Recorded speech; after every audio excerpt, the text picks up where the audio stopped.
بسم الله الرحمن الرحيم. آمين.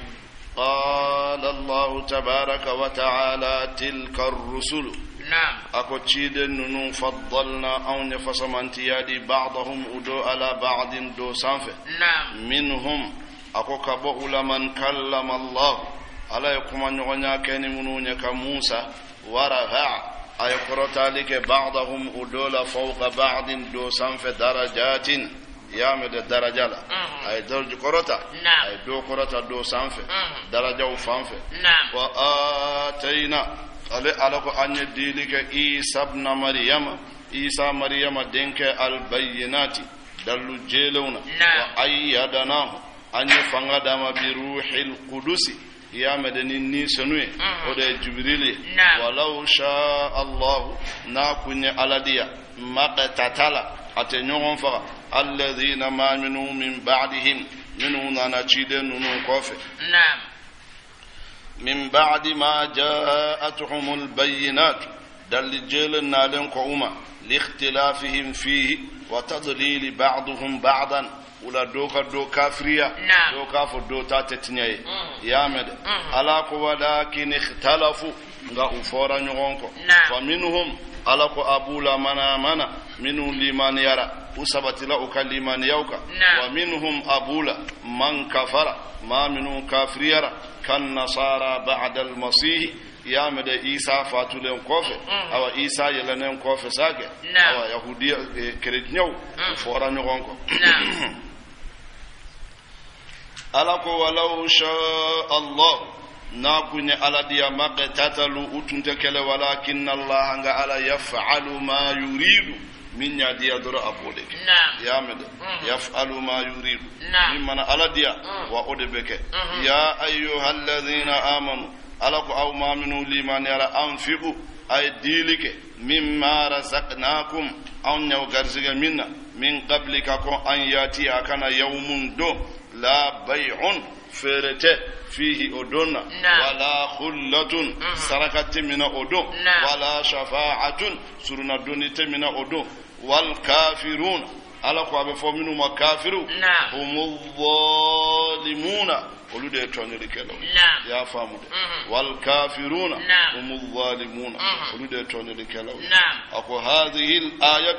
تسمى آية الكرسي وهي أفضل آية القرآن أكوني آية وبافا دما كو آية الكرسي آية الكرسي لا وبافوني آية دما أو وهي أفضل آية القرآن القرآن آية ولوفنا منا فرانيونكا على ده كفسة آية بي فاتيا كفسة سورة بي فنا كفسة آية بي يا فامود أكو الأيام لأن التوحيد الذي استفيد منها لم يستفد من آية سواها أكو توحيد على الله من نوبني آية كنا أكو آية ورتين من بيكو على تين شويا يا فهموا لأن الشيء يصرف بصرف موضوعه ako kobe bunya soro ni mimba kono o bunya de no bunya na hakemina ko imbe bunya odela fa inna hastamalat ala ummahatil masail الدالة على ثبوت الكمالات لله ونفي النقائص عنه تعالى أكون آية آية لذلك كافو دافلنيا على كصفيا نونو ودافلنيا غانساندي ودسه أن دسكو أبو جن أبو على كهكلا وورد في فضلها من الأحاديث الكثيرة ما يجل عن الحصر ako afasamantia ako min fora la akabun sebenima min fora ala na chaya na bunyafe sebeni kela tse ka besebe yamede ako minha abala man qara'aha inda khurujihi min baytihi kana fi daman al-ilahi hatta yarji'a akabala iboto ikasohono ni ayatul kursi kala abanna o garanti de ikini be bo katika hajula ibe sigin kana o shinya kelen kenna hal ni ko bi soro ati balika sai kaso ibe inyuma be sigin kuma la nyini yode ya mede ige hakilito ni be bo ikakala ya famude wa minha man qara'aha dura kulli salatin lam yamna'ahu min dukhulil jannati illa al mauta ako awa ni yagi kala dai sali wakti be kofe ibakala ko fen kele mun bini aljanna ko no donche o ye sayade ni sara doro inya be la aljanna de akuma be kan ko to hakrande yame ay to kala kain sali wakti kofe wa minha ma quri'at fi darin illa hajaratha ash-shayatin 30 yawman ako akamnana ko ayatul kursi atakaran lusi kono fo shaytanu jina shaytanu ukabbuli ulunye le bisaba na karana en kaba uboborione wala yadkhuluha sahirun wala sahiratun 40 laylatan awayame manzi soma achema amusoma ajinatigi awokolotigi abbe ikasokeni ay ukafoite nyayentu klebinani nuko bedda wari fen ka tinyalenu uka fente do baraka be nyatu yamede ala kirako sallallahu alayhi wa alihi wa sallam ako ya ali allimha waladaka wa ahlaka wa jiranaka ako sayyidina ali awalallon yali kenina idun ulakara ayatul kursi la iga demba ya la karala hali isigi nyon ulakara hali isigi nyon ulakara ya famu de da wannan ayatul kursi ka kabako ba ubala dem sini yana ka baligu ya yan dem sini ken ka baligu ya ala kutama komina nasira ka ayatul kursi durusi o hakili ken kisira fama fo saya hakili fata dawlatu odla ba fa ka don karala jona lakin ya dursi yana ka baligu ya amma ala kutan nyalon fo asira la ayi o ka fa keni so garantira fata dawlatu ya na sami ona hakili besa aya ako fama nazalat ayatun a'zamu minha ako aya majri alqur'ana kono minka bonka temaka wa minha man qara'aha idha akhadha madji'ahu amanahu Allah ala nafsihi wa jarihi wa jarihi wal abiyatu hawlahu ya famude ako ni mami nila idalin ko likan ka bampew e atal kursi kala sinya kele ko ala be korosi ate daima de isigi nyoy abo korosi o fana tere o fana sigi nyoy abo korosi o fana sigi nyoy abo korosi imam ma nyuman kere fela kali jogomi ma nyuman kere fe sigi ba te ma wallahi ha bi korosi foi tawsoro ala be foga duguje ومنها سيد الكلام القرآن وسيد القرآن البقرة وسيد البقرة آية الكرسي أكافورا كوكما بي نمو القرآن دي القرآن فنا نمو وسورة البقرة بقرة فنا نمو كوي آية الكرسي ومنها ما ورد أنه نزل جبريل على موسى وقال له ربك يقول لك من قال عقب كل صلاة ya famu da Musa da kunye sayyidina Jibril ne ka yalo an baka tomi kari ismullah al-azam fonye sa ha tiko kile ala be soro yoro mo fonye ngai sayyidina Jibril ko mbasite limbena ni jabi bena sayyidina Jibril segiden kana ako Musa ala bi fola iya nyini kalim munke ka fo ni ya wele ite fo ko mina few ikala nyini nofe ako ala ko ngafi yebi ako ejumanye ko man qala aqiba kulli salati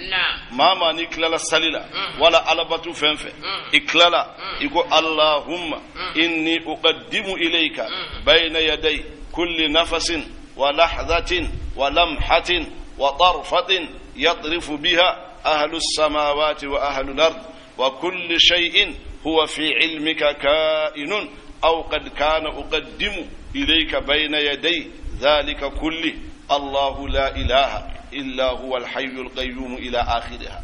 أقول فإن الليل والنهار 24 ساعة أقول قالوا سوني كلي مغنى ننتوا يا فامود أقول ليس منها ساعة إلا ويسعد إلى الله منه فيها 70,000 حسنة حتى ينفخ في الصور وتستغل الملائكة ya mede ni ya karan sal wakti be ko fe ko kle mugannani kelin wo kele melekiya wa bi wolonla wa ba bi wolonla wa wolonla tere wa bi wolonla wo o melekiya o dini baraji ya bara ikelen to wala ako melekiyaw be soxlaya a sɛbɛnni yɛrɛ la tellement ka ca melekiya minnu be sɛbɛnni kɛ i y'a mɛn melekiyaw dun ka sɛbɛnni cogo vraiment kana ɲininkali ko la i tɛ se k'o faamu awɔ i ka kana ɲininkali ko la melekiyaw ka sɛbɛnni cogo kana ɲininkali ko la a teriya ayi hadamadenw tɛ se k'o ɲɛfɔ yalo sisan ordinateur be yen mo dafalen de b'a la i mana gosi da a bɛ mo labɔ a ye melekiyaw ta i tɛ se k'o fɔ kɛrɛfɛ wa hadamaden bɛ sɛbɛnni kɛ ni bɔlɔkɔnin de fila min ta ka ca naani n'a cayara 10 i sera masini na cogo cogo i da ye bɔlɔkɔnin 10 de i bɛ melekiya kelen sɔrɔ ala bolo a bolo kelen o kelen bɔlɔkɔnin 70,000 b'a la a bɛɛ bɛ ka sɛbɛnni kɛ nka i ka baraji b'u kunna se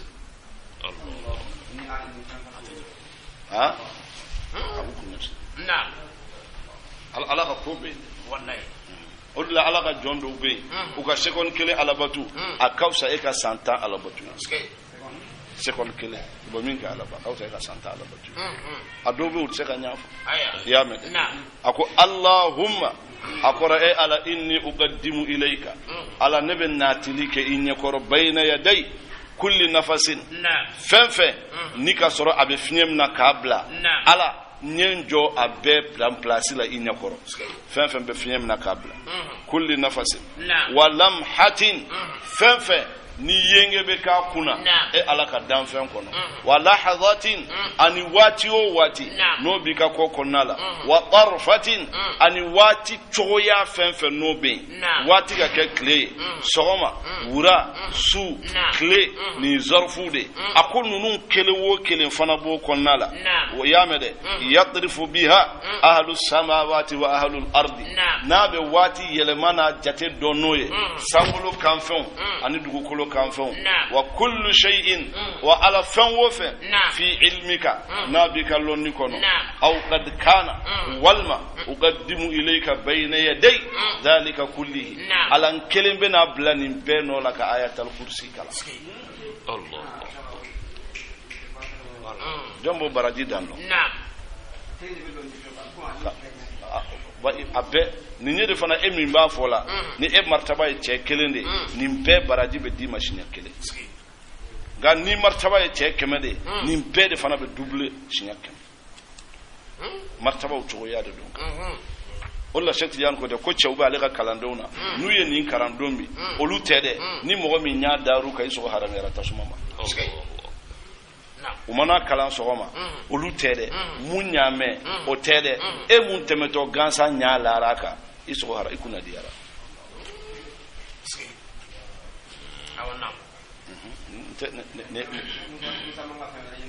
ayiwa Musa de y'a ɲini ala d'a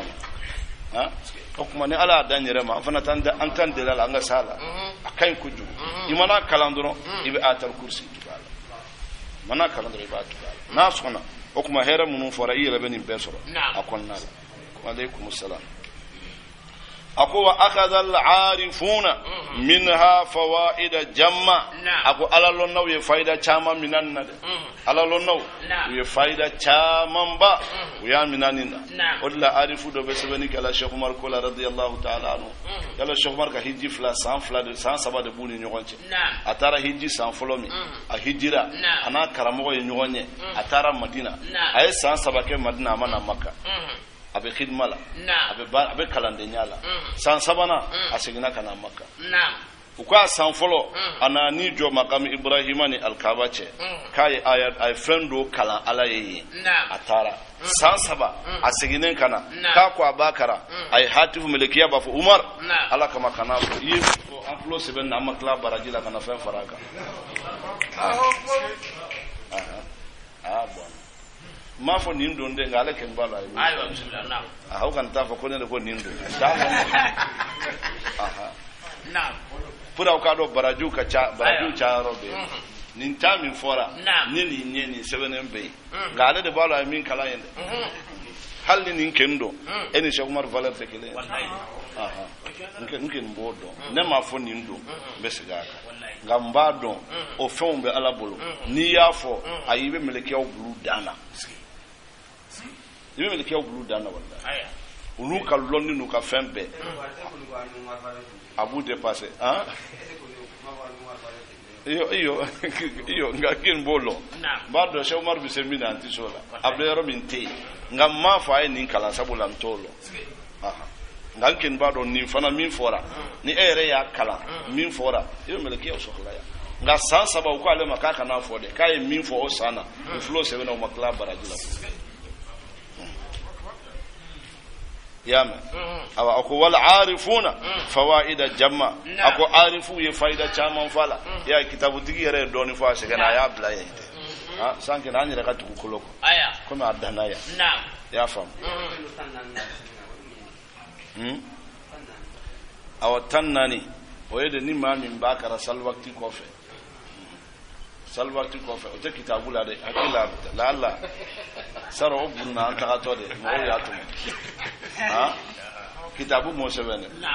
aha wa ko awa bismillah sawma sali ani fitri sali uba fo ni fla kofe ayatul kursi yani ka boy nona siya tannan nani aka cha alafe garzigati konoroga aha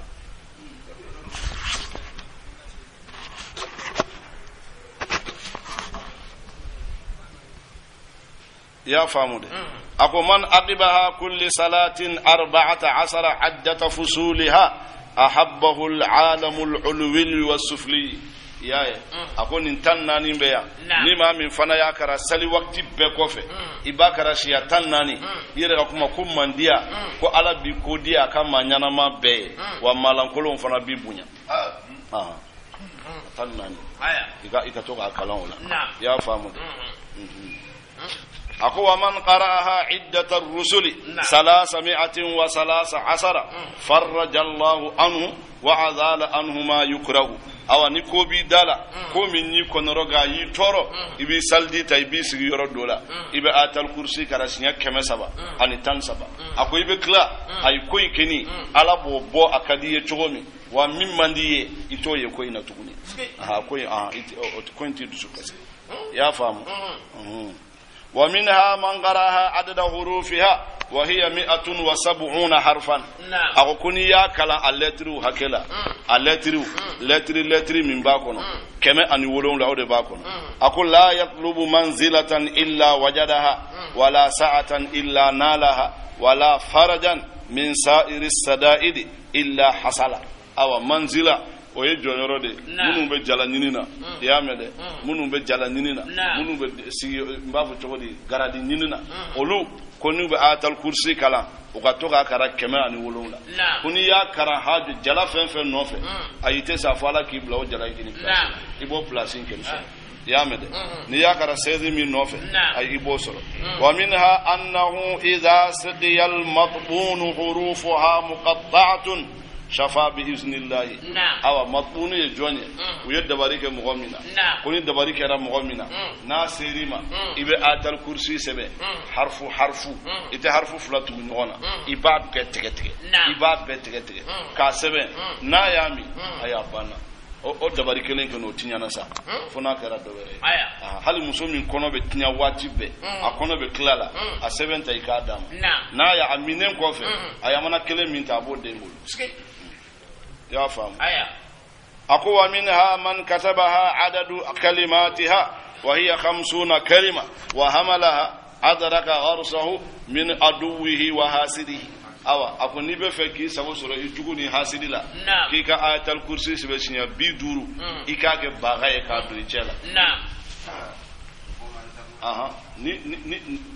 ofako anti bombe wala ni minya tila dora ayati ayira la amma osara nimi gen be ka yere magosa dora ka tila na tara ka korte fili album kalama dora ba sura yere da jengena atalo munyala sama wa in kana li mahabbatin wa ulfatin nala maqsudahu awa nika sorofana imuso do bi bolo e ba fe atife yalo fana ka jugu ko e jarabile muso da hakili tila ka jugunde akoy ba sebe sinya bi imana sebe sinya bidu ay fere kay kan ke nasi e ki kwala ni bi kwa be nyonye sansa ballon beta sans contraire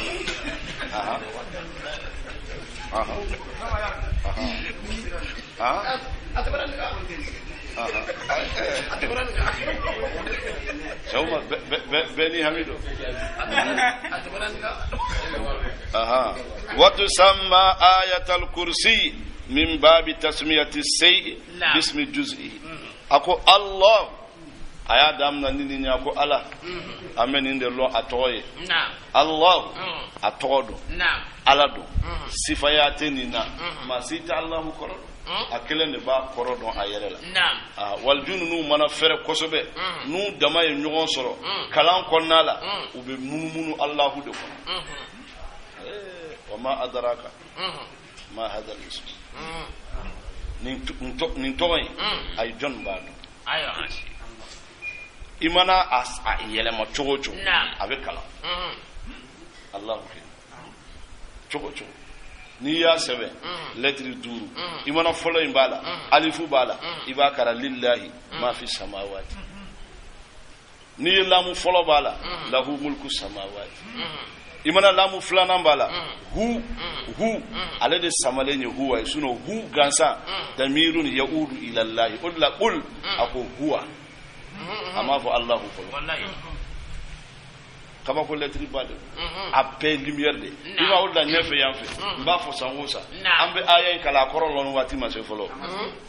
Allah nuru samawati wal ardi ay ambe fendo de fola korolon mba ko benali arifu billahi kini ba don minu sonaka kuma doni oluye doni fo to yu de nay duna wati min kanka koro yere lon o ma se folo duna wati min kanka don ka famu o wati ma se folo donc odla Allahu aladu daya yamed la ilaha illa huwa batu masasite infona kera ale al hayyu nyanama al qayyum min glone ajole ni ayre ni be sifatu kaba ko mawde ni ay ni hizbul bahri kala wala hizbul sayfi kala shektan ba fiye الحي قبل كل حي والحي بعد كل ميت والحي الذي لم ترث الحياة من حي itenyana waya mi nyado aflo de nyafoli ako nyanama masa ka kon nyanama unye e nyanama do nyanama be salen kofe e nyanama e ka nyanama ya intinyama ta nyanama na wa nyanama vere ta tinyata no bado go kuma fi to minda al hayyu alele nyanama ye aka nyanama ya ayerebe na doni fi yala al qayyum min kelen jolembe na yereye amma huti fuila hada huwa al qayyum qayyum yeninde wala halni ala toy nabe mo daka chaya ikabana misente chaya ni ala toy nabi daka chaya bana miseni problème ka glo mola no mancha ka ke jamais wati be hayyul qayyum ano wati be wasalim o yesifatu do na ko ri la dro apana aya I wasalim be ke wati ala ko la ta'khudhuhu sinatun yae ako gingon tamina parce que gingon ko re duma sinogo mo be sinogo e sude mama be sunogo ete nyanama ye e sude atake be sunogo kani yere seye isa to de benali abe ka foye de kolondo benali be to tampeu aya sunogo koro yo de ni te fe ka sa sunogo dabla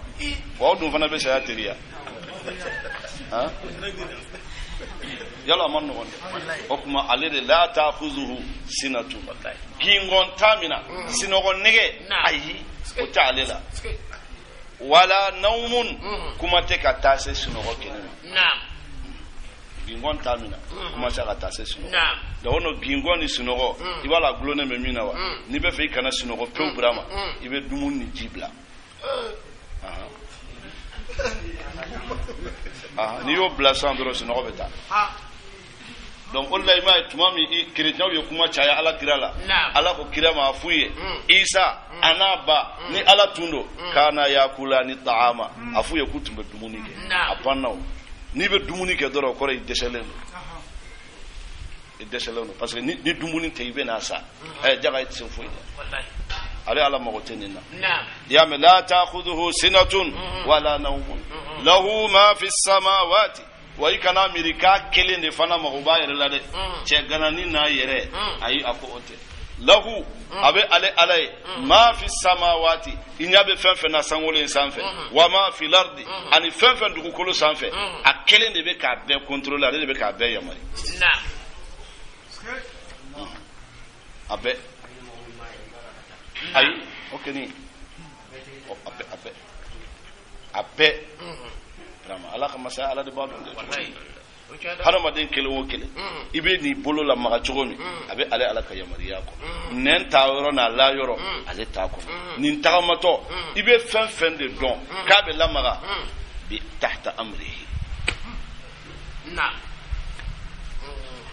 nin bɛɛ la sɛgɛn kana miiri k'a bɛ n'a sɛgɛn de ko gingɔn b'a min na wala sunɔgɔ b'a min na wa kelen yɛrɛ fana t'a yɛrɛ la dɔrɔn lahu ma fi samawati wa ma fi al-ard melekiyaw bɛ cogo min na i ɲɛ bɛ nin dunan in na a bɛɛ bɛ ka munumunu kelen tɛ yen k'a bɛ lamaga dɔ kɛ a minɛ ma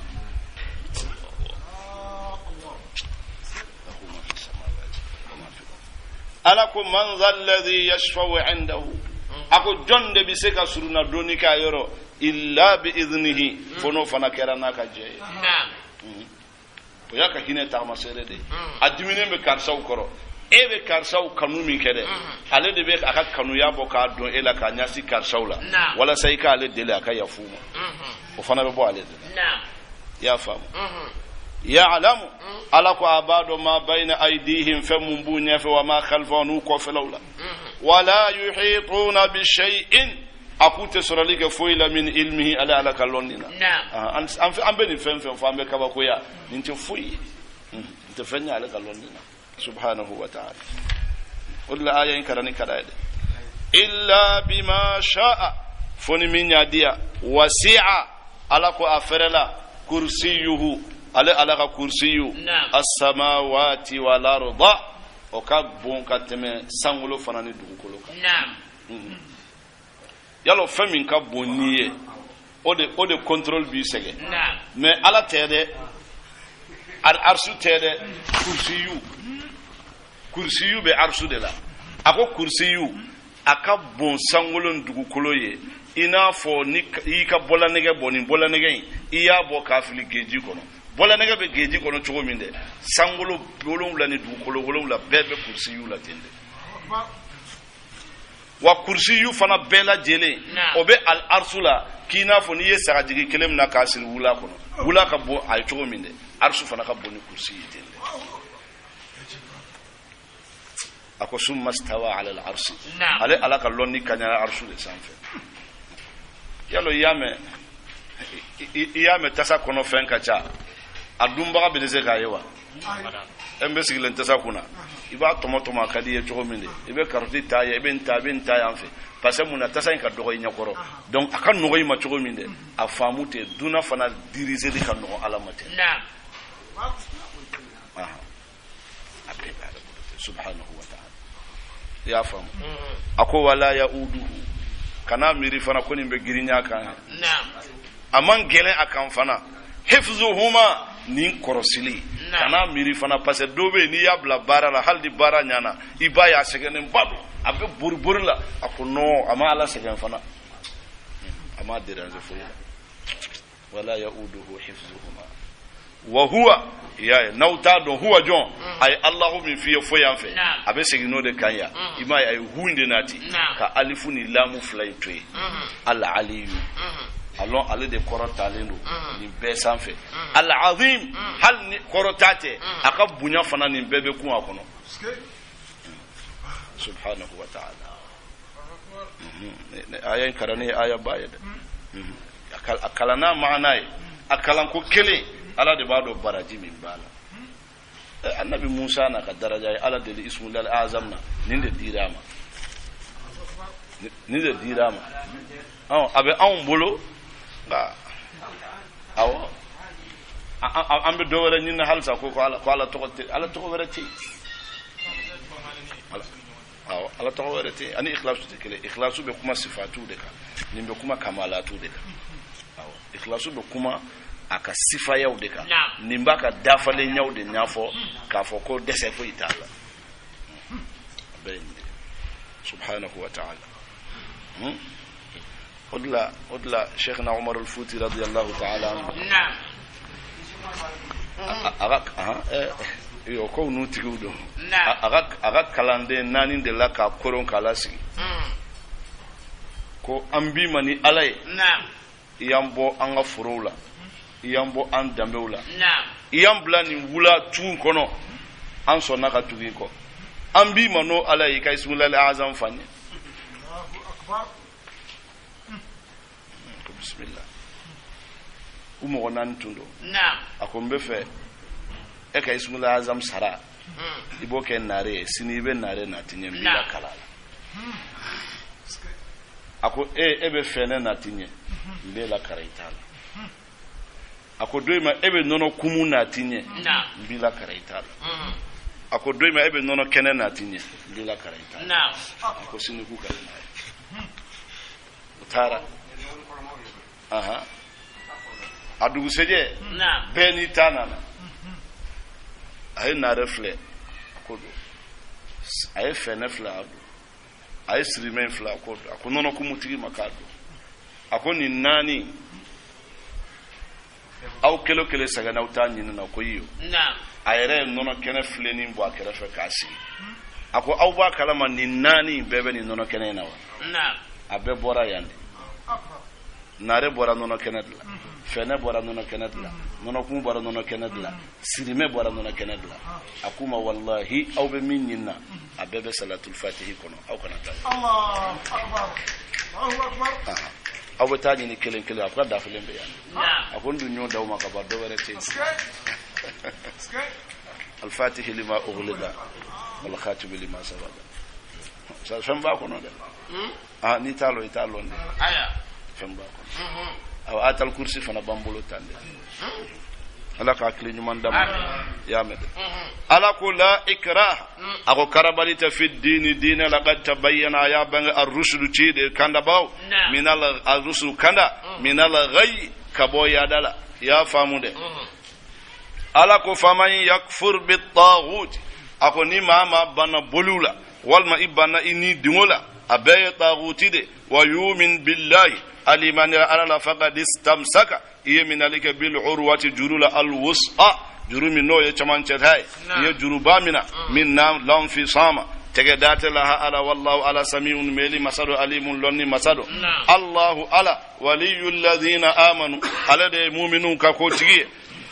yukhrijuhum abu labo min adh-dhulumati kafiriyat bigona ila an-nuri katali man ya noroma wal ladina kafaru akuma minun kafiriyara awliya'uhum at-taghut oluga kotigu ye bolingu nunde yukhrijunahum ubulabo minan nuri liman yanura ila adh-dhulumati kata kafiriya dibikono ulaika minun sifayani ashabun nari tasmadun ke hum khaliduna ubedume alam tahum fiha khaliduna ubedume fiha akonnala alam tara nogo ima kibaru yalikede wala ima flalike ila alladhi hajja ibrahima min ibrahima soso o ye jonye namruz bun kan'an ya famude wa huwa namruz bun kan'an ya med akun namruz bun kan'an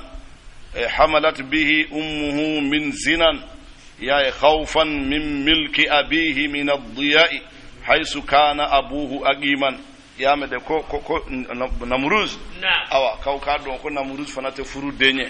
ko furu dente ala ken ye masaya dama ya famude ala masaya dama nga furu dente bainde ye kulongeke bain tun furu la chemu mako chenye konade wa huwa awwalu man labisa tajal mukallala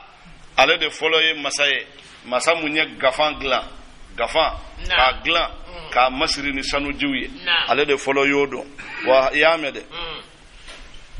wa hadhihi alwaqi'atu kanat ba'da ilqa'i ibrahim fi an-nar wa kana numruz yamede wa kana namruz qad malaka aqwat al-ard kullaha fa kana la yu'dhi al-quta illa liman amana bihi fadhahaba ibrahim ilayhi wa talaba minhu shay'an min al-qut فامتنأ ثم حتى يتبعه فذهب إبراهيم إلى كثيب من رمل وملأ وعاءه فلما وصل منزله صار دقيقا فصار يأكل منه هو ومن تبعه. أكون نمروز بن كنعان أقول لكم يسيدام كما سيادام قل لا على كني على كدي كجو على أكدي كجو أكبو كجو aka magan kojugu aka gelen kojugu aka farin kojugu aka nogon kojugu subhanahu wa ta'ala ala yininde subhanahu wa ta'ala abaya kelende akadi kojugu aka go kojugu aka guni kojugu asumale lo kojugu aka farin kojugu aka nogon kojugu aka gelen kojugu aka magan kojugu subhanahu wa ta'ala John Badon subhanahu wa ta'ala ay masayadi numuru zama fa sera yorola balo bebe numuru za kelene bolo ni mami mago be balo la ibe taka so ni sona ko ale de ala abika balo dima ni ba abafa kongo bifa wa kongo bifa namuruz bun kanaan odula yaada afana yaadara odula yaadara ma fi ngo sufi karamo bado ruhul bayanna ba aya de soro tafsir la de be sigile jama korle mbala dembe ka firawna jalagi abe ka jalagi akonde ayawi akoy presera ako ato firawna min soro fi yere ko soro ni ma yaada otumai ba jalagi ay an chaman be kuma do fo sado place soro baliado ni ye place soro dro ima ibe chamanye ube gouvernement nini ube president nini ube fama nini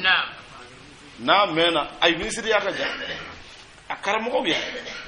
atigi be nini de la bada abo to la dro president bi den ka jua kan ka wele ka giriman dam ka ko do nyana boy adugu seja ni ya ka wajul la men ay ba ka ko jamana gele de ka bo sino be do la men gele de ka bo sa place nu man no yani ka jalagili ke ato fika place so ni ya soro domi ima changer ako ibise ka dogere ima sufi karamo ko chogo yaay o de tuba liman shaghalahu aibuhu an umidi joro iyerala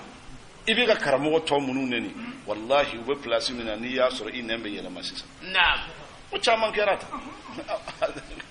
hay malla ya mi chamando chaman tu be kuma chogo mi asera sange ni e man fari ka kuma ta akora yele aba fo ki fitna mo gode kasoro ale re kuma chogo betu yeto ngale re sera tuluma bi ale gando ka te bede bo ko sino ko do be kela kabiri fo la be tande ere tumini yoro solo dore peresera o kuma anga jigiya nyuman ta nyoyen anga de to ka juguman ala ka kli nyuman dama ya mede awa numruz ale ibrahima soso ala kola akwa ale ala de an atahu allahul mulka kafu ala masaya dama iz qala ibrahima kama rabbi alladhi yuhyi wa yumitu ebe balo kini dit nyado ga nyana maya ani saya obene dama sayne bolo numuru da ikando qal numuru da ko ana uhyi wa umitu ne rabbi sola koy ka fagalike kanyana mayalike na rabise ay mo flamina ako ay dunu flana timbu fla be fa uyuna ti kusiri kula jo anya koro ani muru jigina ay kele mina ko kantege foka kungulo bo kandala kabla ako flana ma bota nibla ako ibrahima matewa nyani fa nyana maya way dalu kolondo ma fana ka dalu ya be ni ka do ka dalu la ka saba me ubulo dalu ba toy mais naw tara nyefe ni ka soro emi mbadon ni kelete wallahi aba josisa ibrahima ko base dafa inna allah yati bishamsi min al-mashriqi dongodu ambaye alabe klebo koronfe fati biha min al-maghribi sini e ka klela bo klebi fa ngaide abisola wa abana ni yedde ba janjale doro ata jelen tigini do wara de ten sino ay sisan say bi ke sew foni ka soro danga bi ko de ibe ken muruza nyona fa buhita alladhi kafara ako ya fa buhita ayadara wa kafara kafir yara suna retu dallu soro ka banka fa ala de biso ko belo yame fa buhita alladhi kafara ako akuncha bunyana akafir yara wallahu ala la yahdi kanalika alqawm alkafirina adh-dhalimina tonyo likelawla bil kufri ni kafiriyai أو كالذي والمغفو كوفو مر على قرية من تمنى دغولا وهي خاوية أسر دغوي لان كولوندو دغوي على عروسها أبا جرو سانفه أكلم بتومبوي بما نومبا فتومي يامد قال إبراهيم أكو أن كألين أزير أكو أن يحيي هذه الله على بنين دغوي نما يشودي بعد موتها أسالم كوفه فأماته الله ala ya yere fatu o yorobe mi'ata amin sankeme thumma o kofe ba'athahu ayala wuli qal ala kama kam labista isabati rajuli qal ako alama labistu yawman aw ba'da yawmin ako klikile wal maklikile klanche yamede bal qala alako bal atoy labista mi'ata amin sankeme ila lembe ya fanzur ila ta'amika ekika dumuni mafle wa sharabika anika min fa ya famude ode ka ziye lam yatasanna ama yelema maso akatuli ama yelema na ala ya korosi ya famude wanzur flalika ila himarika kataika falinima alifana salendo akolo bela jelembi nakoro wali naj'alaka ayatan benike kabako yelin nas hada madeyo wanzur flalika ila al'izami kata kulula kayfa nusiruha amena kole ndatu chomi lahman niso sway amba fara nyonka summa nakshuha amba datugu lahman ni goloye falamma tabayyana lahu tumami nim bangana aye qal ako a'lamu ken bado anna allah ala qadirun sema sadu ala kulli shay'in fambala jelena na'am واذكر كوفولك إذ قال إبراهيم تمام إبراهيم يقول ربي أرني كيف تحيي الموت أكو ألا أيران ندا إبه سو نما يا تشودي سو سالين كوفي إبه ني فعل تشودي باسي تعالى قال ألاكو إبراهيم ما أولم تؤمنوا إبراهيم إما دالا لوا قال إبراهيم أكو بلا أندالم بالا ولكن ليطمئن قلبي بفه درو ندسكون كباسكي دسو يا فامو ده ندسكون كباسكي سو nini kalifason dobe na kerila ni talo afo itado aha hal ni ba don ni kali nyana man bado ibe kloti wala ibe jabisigi ni kali kelama wala sa to minun ba kerefe u ka don ko valeur be ni kali jabila ibe so ka jabidi ala yo de ibrahim ala yamma awalam tu'min ibrahim e madalawa na bala ndara lakin liyatma inna qalbi be fembe min fo ngadde ngani ya soron du sukun yere ka basigi yamen ninte basi qal alako ibrahim wa fakhudh arba'atan min at-tayr kokono nani min afasuruhunna ilayk iku bedala je yura iku susu yamede bi kasri ad-dad wa dammiha ayamne amlahunna ilayka wa qat'ihunna wa akhlud lahmahunna wa rishahunna kiku bekere ikel so tege iku nyagami iku susu ku sogo nyagami me ga kungolo to adamana summa ja'al ala kulli jabalin minhunna juz'an asogo nonilen ko ka baru foka bege muye iba boy ba ke monani ibe mo kelen sigi kuru kelen ka yamede thumma okofe ud'uhunna iku wele yame ibe kelen duga kungolo ta iba fo duga ka kungolo to minali bolo doro kurunani bebe tisisa kurunani tira duga sogo min tumbe yoro la upe bobora u fara la nyonka ka fara nyonka fa da fara si u fana nana si be dona boyoro la fa da fara fari kolo in burla ki noro ngolo be minala ibrahima bolo ki fiti ki ba bolo doro katana yere anani be nana tan kelen foka ba ibrahima ya do ala bis na mi wele doro baketa yatinaka ubenai masayan uteriyale wa'lam ibrahima ado anna allah ala azizun se masado hakimun kirite nyuma masado ya famude ibrahima ken yolo alako mazalul ladina yunfiquna amwalahum ako ibrahima benani mfo ede yikafo kira kamantoni mogo misali e jonye minu mbuga na fuludi fi sabilillah alaka sirala kamasali habbatin abiko nyokise ambatat no kisai ayada afalena sab'a sanabila tisan wulula fi kulli sumbulatin tisan kelo kele mi'atu habbatin no kisa keme bala wallahu ala yudha'ifu abesigi yoro malike liman yasha'u ma min yadiya wallahu ala wasi'un lonni masadu ali wasi'un fere masadu fasamanti ala alimun lonni masadu mai ala mi foya ako mo mba di alama atigi ba di a misali ko nyo kise kele o de daraja laban islamé sungalo kono ibe dorome mundi iga daraja laban de kema wolon la ala o de foya no ako nyo kise kele nyo kele wo kele ay tinsan wolon la bo tinsan kele wo kele nyo kise kema bala o bayira baraji kema wolon la ko islamé sunne aka baraji jasile o de dereme abe asarani kema wolon la de jasile a jasile ima ko wallahu yudha'ifu liman yasha do ta sanfe do ta sanfe odla antaka kira ko te sallallahu alaihi wasallam ko ahabbul a'mali aw afdalul a'mali inda Allah adwamuha bara fen kadi alai wala min kabbu alabara o ye idumera bara mina ako bara en fanala de ko alati fara aba double en tant que awba kala hatta tamillu foni aw yara sala yara ka jowati kuma koroma fulade ba ala dunga dubleli ala te segi anola ay ala ka dubleli be yele ate jigi misalla ni ma minye dorome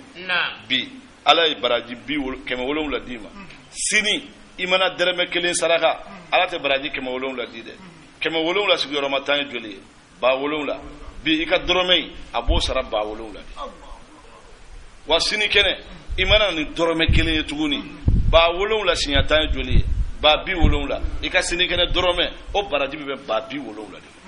en tant que ima dorome dili dabla ala ta ka doubleli dabla folo mini ye kelen bla ibe segin ka damna zero to ninde kama forati yani yala ni ya mina itabla ka folo mi akadi iba ke lo mi amandi itake ay longo le be segin ko fe ni ya matre en tant que be continuer là isira yoro min kunu ika doubleli be damna yende ala bara subhanahu wasi'un ako ala fere masade alimul lonni masade kuma ala ka fere kan bera jelen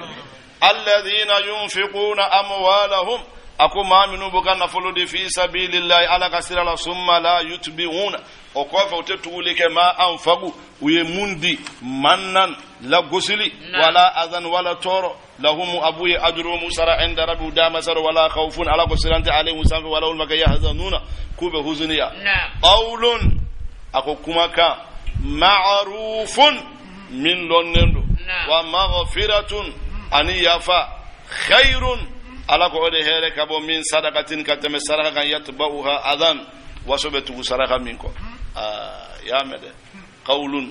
ima odla ibado sadaqa dili anafate sai alama adibaliya atorote sama adili kana mireko miskinai kiba dila makiba nafade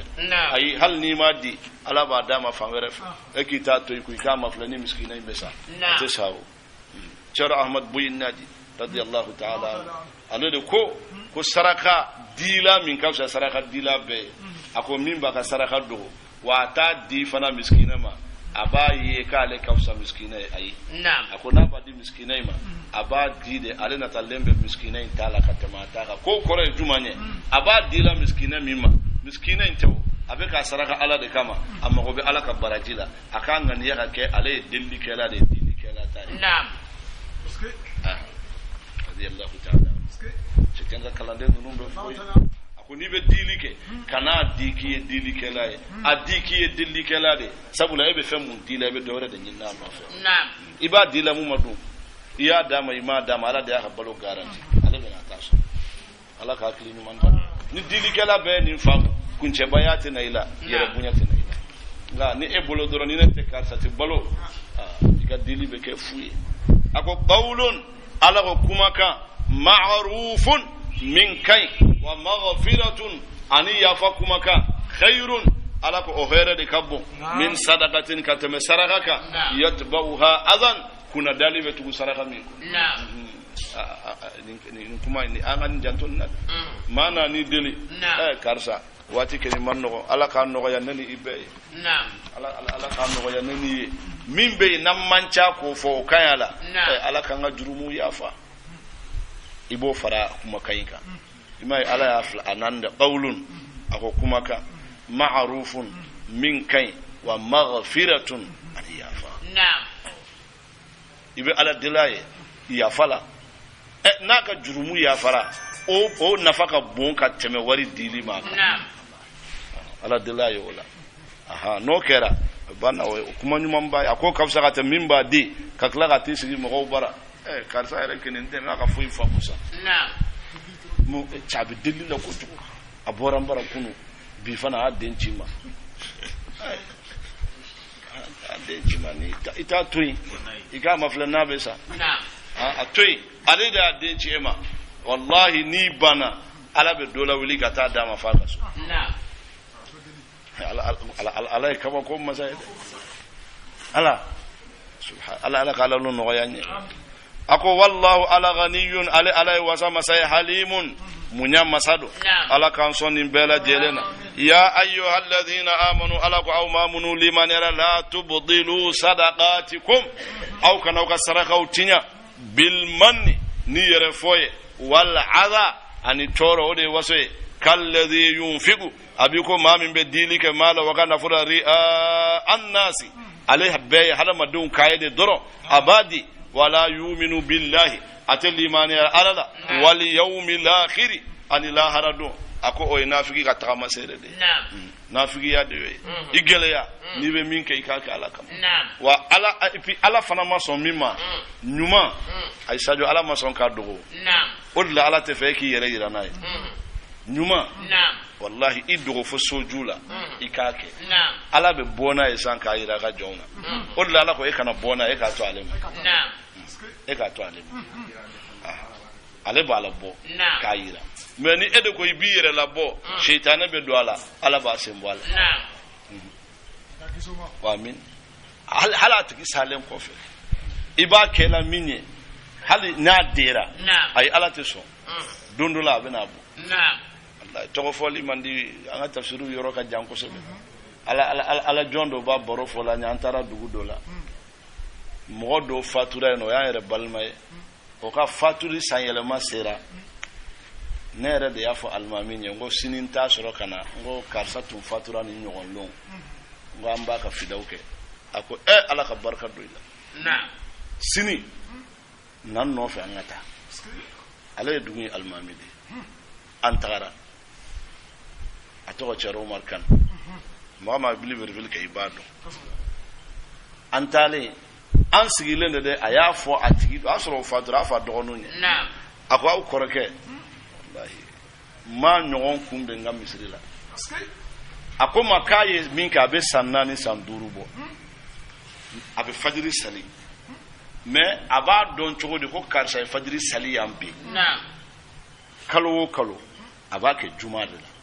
juma fajiri adi karsa ka jande abe na juma sali akai kalo nani ka deselembe kaye ka don jondo fo kalo duru na da yi force ki boli parce que na ale fajiri sale aboto mo ba fofo yoro ni muna divinin ba yoro la akome nana atigi nyogon fo doro u bolo te se nyogon ma ibate wari paquet de battre ko o ba dama doro bi fo se o beta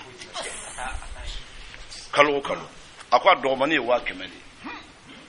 awo adogmani wa kemeli min dama na kalo duru na de paquet fana dona ale bola fana to be foli ba ma ki buri ka mafle jondo asorla ka don ko ni karsa aklale nga bango atunte fa ka bo ala ya la bobi na tunga ba yere yira abadi emima iteniso dia atena afensora afle bi niso kadi ala niso kadi ahera besale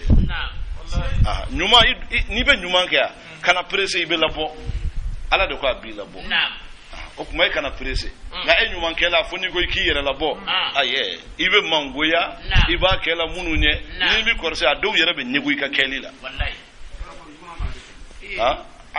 jukuma fana ode okeni idogo anda ke be mina ay dondura ala bayda jawna tam o kuma ala kan ke nyuma kela ala kan ke nyuma kela nyuma min ni ba ke ato ni ala che to ala kala bo na ya labo iba tira chekan ko ju ayi ni fo do mi an sigile bed de baliba aka sover ke ka soro ka fo ko effectivement o ka o ya fa ko kalo juma lama an tu ta fadil sala ka misrila mais sover ke fana tuntalo ataku yenindi ala kamado do ala bon bi de kafa donc o chew be alhamdulillah mo banyana ma yakono halsa do be walla do be halsa chew do be ka soro dem sen fitinu sadio ni yu barake noye ide walbe ba dem sen fitinu wallahi na fulo babu bulo mais ou be fenke ou te fait duna ka boa kalama mo be boa kalama chogo ou yere de ba be invité mais ala ikando konte so atunga yuru la kede do ne ala ba kede mais netina jigin kake ntebena ni ede aw gira ko keta na fulo tigu na kera ta benyade to ko imbe ala de bulo ala ka nyuman damma ako yunfiqu malahu ri'a an-nas wala yu'minu billahi wal yawmil akhir yamada ako fa masaluhu ako tigi misali ka masali safwanin abiko kuru minna petrelendo alayhi turabun ako bobe kuru sanfe fa asabahu wabilun ako sambanana batarakahu saldan abe kuru jalande to la yaqdiruna ako setuye ala shay'in fa'ila mimma kasabu famintum kuru sanfe yamada wallahu ala لا يهدي القوم الكافرين ألا تكافروا كنا ومثل الذين أقول ما مثال ممن نفلود ينفقون أموالهم من بغا نفلود ابتغاء مرضات الله ننوم بعد على دران كما وتثبيتا أنك سبتلك من أنفسهم ويركون جنان يلا على كمثل حبة أقول بكون يوكسي yamede kamasali habbatin abiko nyokise yamede bi rubwatin abe dugukolola dugukolo minni kasoro akoro talendo dugukolo nyanamando ni fenfen dara aba fale asabaha wabilun samba na dugukolo inka fa atatuklaha aya fale fennati bi ifaini shinyafla imai ala yako na famanunu aya fotumami odla haramade presemai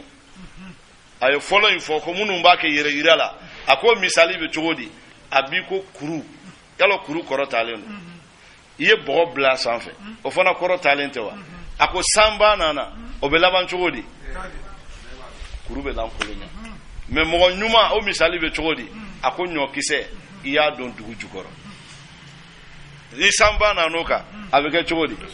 abala boka yele or sambe ni ndo ina jigi abedi na ni be ka ke ma nyuma ye son segema son sabarima son majigina ni sonna ni ma sigatala domi ni ala yika ko unati abeke ko nyuma ye ko che nyuma ye nga ka wuli dro paraw ime totede flaw ka kuma dogdu do hubere bili kam buriro ni mi josi zandoro ngate be duguma ko to ko janye awa kuma ala misali min damata angan gele angan infam ola ima hay nyo furula samanana aba fo mako nyo bana o nyo jumaye nyo minu bonne be furo kono amadu dinga masen ka abla kono ni sanana o falena ni afalena fa jora ni samba ni fonyo fenfen nana aba kari ka boka bi parce que muna lilité alela mais min dona dugu jugoro no bora ka jo ayi samba be na ka woyo ka teme ko to jole a placer ya karsaw yenga kotnya ay ima soro ni do ni barkade ni ya soro noy ay karsaw buti la foga se ko ba etalo yere ko be sen ala ka kli nyumande dam ya mede ako fa ataklaha dhifain fa in lam yusibha wabilun ako hal ni samba ma oji o nyoy soro fa tallun sando sam fusufusuni o sita bale abe fale ya famude wallahu ala basirun yili masadu bima ta'maluna aw bighafam min bara alaku ayawaddu ahadukum nugo awla dode bakanu an takuna lahu jannatun furqa katigi min nakhilin kabon tamurula wa a'nabin anirede ya famude tajri aburi min tahati akura al anharu konyaw lahu fiha abaya kono min kulli thamarati yiridem bela jelena wa asabahu al kibaru atigi korola walahu zurriyatun demba ya babulu du'afa dembaya nunu ye demsenu nyu la filendo fa asabaha aka fore soro i'sarun fonyo gele fihi narun tasma ba kono fahtaraqat ay jinnike ya famu ya de كذلك على كل إن لا يبين الله لكم على بابنا أو الآيات كما قول لعلكم أدور أو تتفكرون أو بميري يا أيها الذين آمنوا على قوم آمنوا لمن يرى أنفقوا أي ديلك أنفقوا أي ديلك والما أي جكبوا من طيبات كبو نمونا ما كسبتم أو يفهم من سر ناو بديلك أيالو نمون أي نمون دي أو كانوا تاك كلون ديليه ومما أخرجنا لكم أن يمين نبو أو يمين الأرض دوغو كلولا وده سنفون يردوني ولا تيمموا الخبيث أو كان جوغما ننومنا منه كبالا تنفقون أو بو دمددي ولستم بآخذي كسر أو يرنا ديرام أو تامنا إلا أن تغمضوا فيه فوق نياكم أميناتو واعلموا أو كادوا أن الله على غني على دي سي مساي حميد تنولي مسادو الشيطان على كو شيطان مفلد يئدكم الفقر أبولا سيران فانتانياني أبولا سيران فانتانياني ويامركم أبو يمر بالفحشاء نجاك دي بلياي يا مدى ابن يمبو كاديف مسكينوما وتلا ادي كف نفلو بارا ابي بارا كولو ديوا انت دي لا اكبر كنادي امينا والله igele ade ni Azrail nana iba fofona kite iteta ho sino na manya ita chodo ala de ko ikadi adimfa na kadiye atwi ikaka di munuma ay ibu balole nyana de ube balo nyana wa fantanchen aka misri wele kanyere bi balika sino telma kono falendo ita atwi wala ash-shaytan ya'idukumul faqra wa ya'murukum bil fahsai abaw yamarani jugumande wallahi malan kolon do ye misri la taga dabla ninde kama aha kunu tara fantan bu nya jowla ye misri la taga dabla do salu kaso o chaman be wallahi abe fama kunda abeye nafolotigi kunda mogodo be nu ye place do sur le gouvernement e o teta misiri la tout ay o teta wallahi ado mana nommé dron kake hay directeur cabinet ni ay misiri tante ale bolo ay wo ya be borila bureau no fe kuma ta ministre lankolo nunu kenima yalo était présent keni fola ibe présent mi soro sali wakti an duru jama ala de be ya fakiyata okeni o te korof o te klebi fanga yu be magosa on dirait olu ye ma were ude ko kiri tunya sinda hala ala bara ikera tugo e présent fale yere kono nkeni madonye me mbalo salon chaman be e be dise ka salon ni kele yere labbe iniga barakelaw ni heure sera ka fo kalande no mabonna an sali au ka barajo au ka sali wallahi ni mama yoke présent min ken yake nte dowere don wallahi ala te ka fanga labla iga fanga ay ala ta labla ka ala ka wakti bunya ala ke doya o masate ga ni ko non bon insécurité ni ye misiri ke ya bon mo façon bebe na don jombe korosi akile ka gardu de doa amena ta sama malikal mulki tutil mulka man tasha ay ala de dia bi ka fanga do la ko gardu ki korosi ni ala ya bandomi gardu yere de ba fi ko vous êtes en état d'arrestation di polo do menatika jombe ki korosi ala président kan kan infamu de aha ntalo nubo kuma ime ukani infamu ni ndaka dula de ninde here yo nga ekera président e doro ayide ete jamala na bora sallona hal ni beta misri la lomi fuka misri kono mo be dégager e joy ini bunya kene kaka ala de bunya di nga ire ki pe mo ikaira mo la ne ninde no kera ala ye min dima ala ba nya ala ba kurosi mais ni bolo ki ga cheya de adima wala ibolo ki ba de kausa nan bae ta ateme sa ambeti fo kasola aha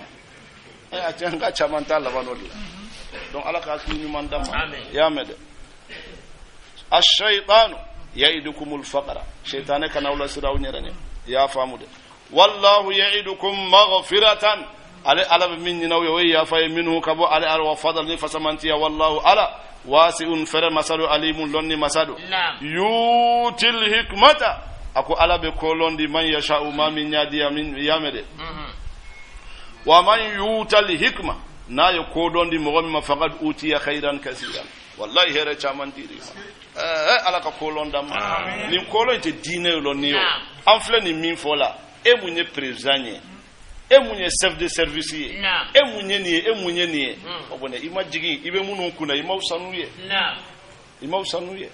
ala ka jonyuma mbende balsa ambe ko do be Dakar general do be amunu kanka wati la ka to kan do be aéroport ade kan nyamoy annabe tagala et puis wurafe kan yoro do be abe foronin ke yena dono wurafe kan ga tabo yeno annana amena kan da ba fe ne ale amuso aka chauffeur ay kan konna tuyaye ale jigina ako muso ni chauffeur man ne ko anga continuer ale bi tabo ni ko fe da nyon mais an ta kun lon ko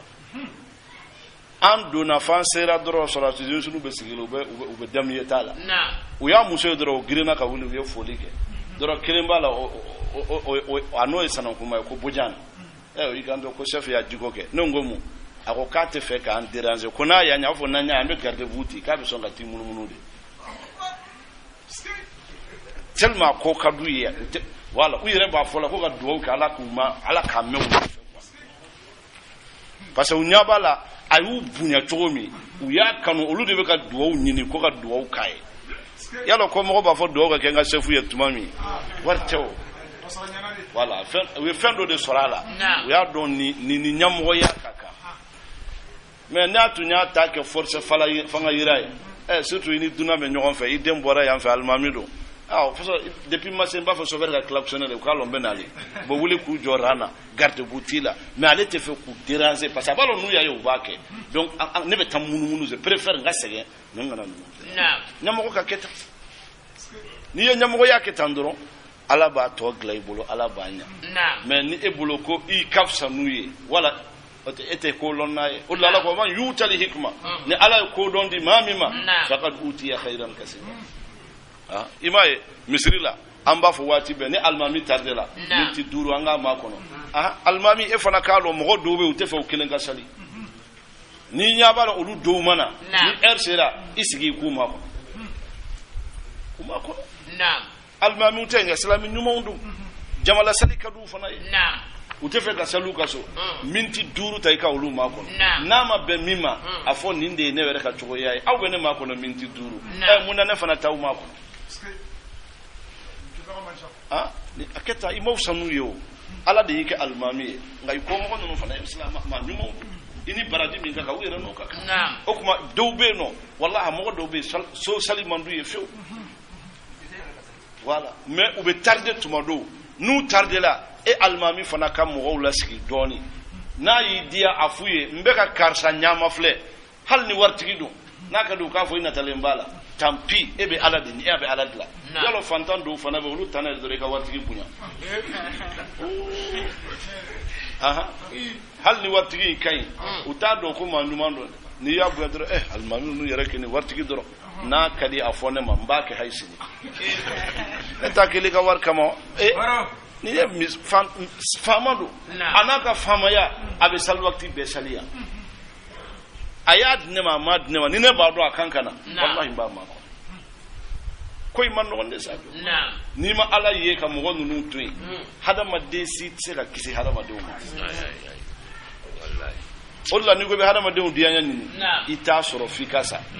mais ni ala tanyini ala ba tan don olula ka jima ni ndela ibe rofnye kuma ala ka kile nyuma ndama ala ka ke ala koe ikana jo mo dola sabula doro ko nindo ala e do bla place dola wallahi mawbe milliard buku mais misirte saluko anye mo wiye masayala fangala foka ta ka ministry ye sajo nga salwakti muda misri amogo yera na'am ala yani togoni barka duma o kile o temena ga ni ka soro e kelen ni mun bi ka misiri la fantan fana ko kute fe ka ye ko almami be ko tigi bunya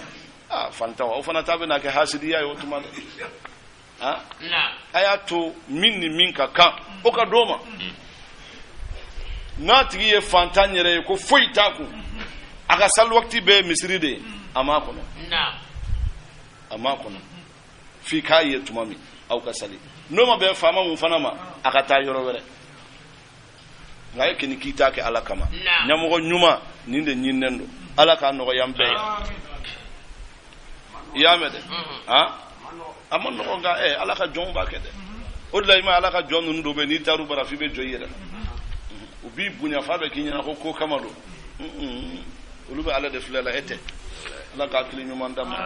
ala ko wa ma yadhakkaru ate waju illa ulul albab funakara hakili dunkewi wa ma anfaqtum ala ko aw tadilike min nafaqatin nafaqala aw nadartum wala dafala min nadarin dafala fa inna Allah ala ya'lamu abadu wa ma lil-zalimin atatonyoli kelaw min ansirin yamdime baga in tubdu sadaqat ala ko nawiye saraka da kenaka ima ya ama fo jakada be saraka de saraka nawya da kenaka in tubdu sadaqat nawiye saraka da kenaka fani imma hiya taribi awi ala ina na misri kono miskino kacha doro yi jofo misri ko assalamu alaikum beya ko siko alaikum salam doro yi war pakke bawla bo yalo miskino fana mano ye doro ube nyina almami ko be hakili be fa fa lainde la o kay mbasi dala ube tara na ikerefe iba duma almamba uma kono naw klala aba fa salat anga ta sali olo mo sita almami jalagi o olo ngeli jom almami jalagi wari ma bandila ay ni mi ko raso ni ko salat dero ba fa almamba hasiri yala ato fo be ka taso ba fa nga sali benya ala ko fani imma hiya ako basi tola ni minyo ke akai o te yere yirae ni taro yere yira minke ala ko tarebe o yere yirae mi me kata ke konyo yoro nunu ni sumuke yoro de kati jodoro iba bola ka filifili halaki bede ala tatnya ya mare ala ko ni sarakai fani imma hiya wa in tukhfuha nga naw yadu wa tutu hal fuqara aw yadi fantawma fa huwa khairun lakum ode kay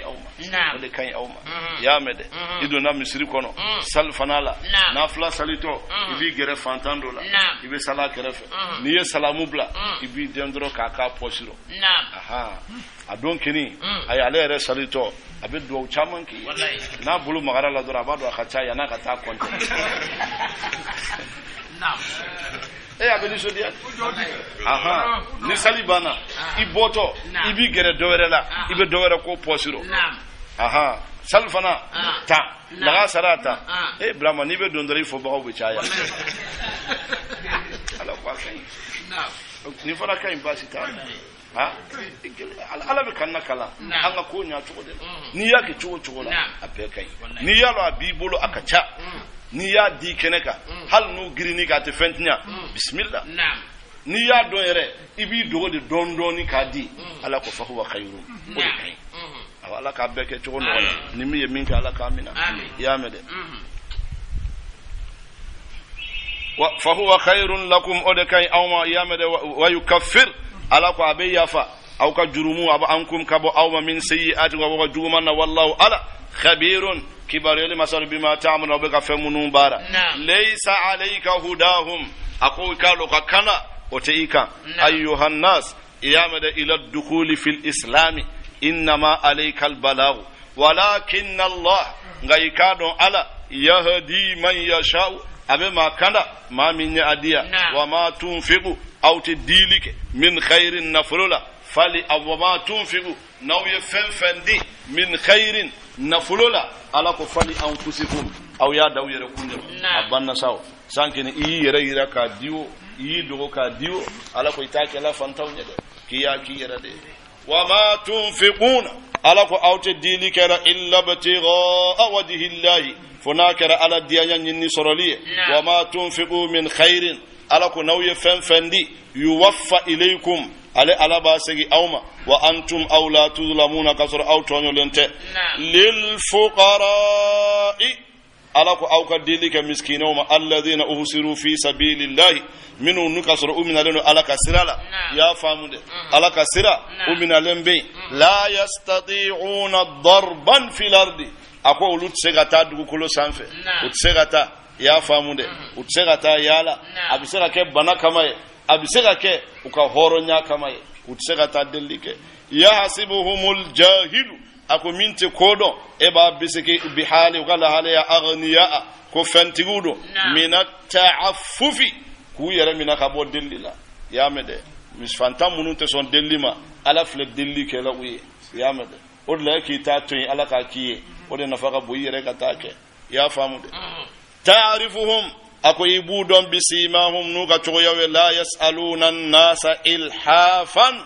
akute maudeli olute madeli yama ilhafan dillila ute maudeli dillila wama tunfiqu min khairin akawte diliga helala fa inna allaha ala alimun bihi ala banyado yama de fa inna allaha alimun bihi ala banyado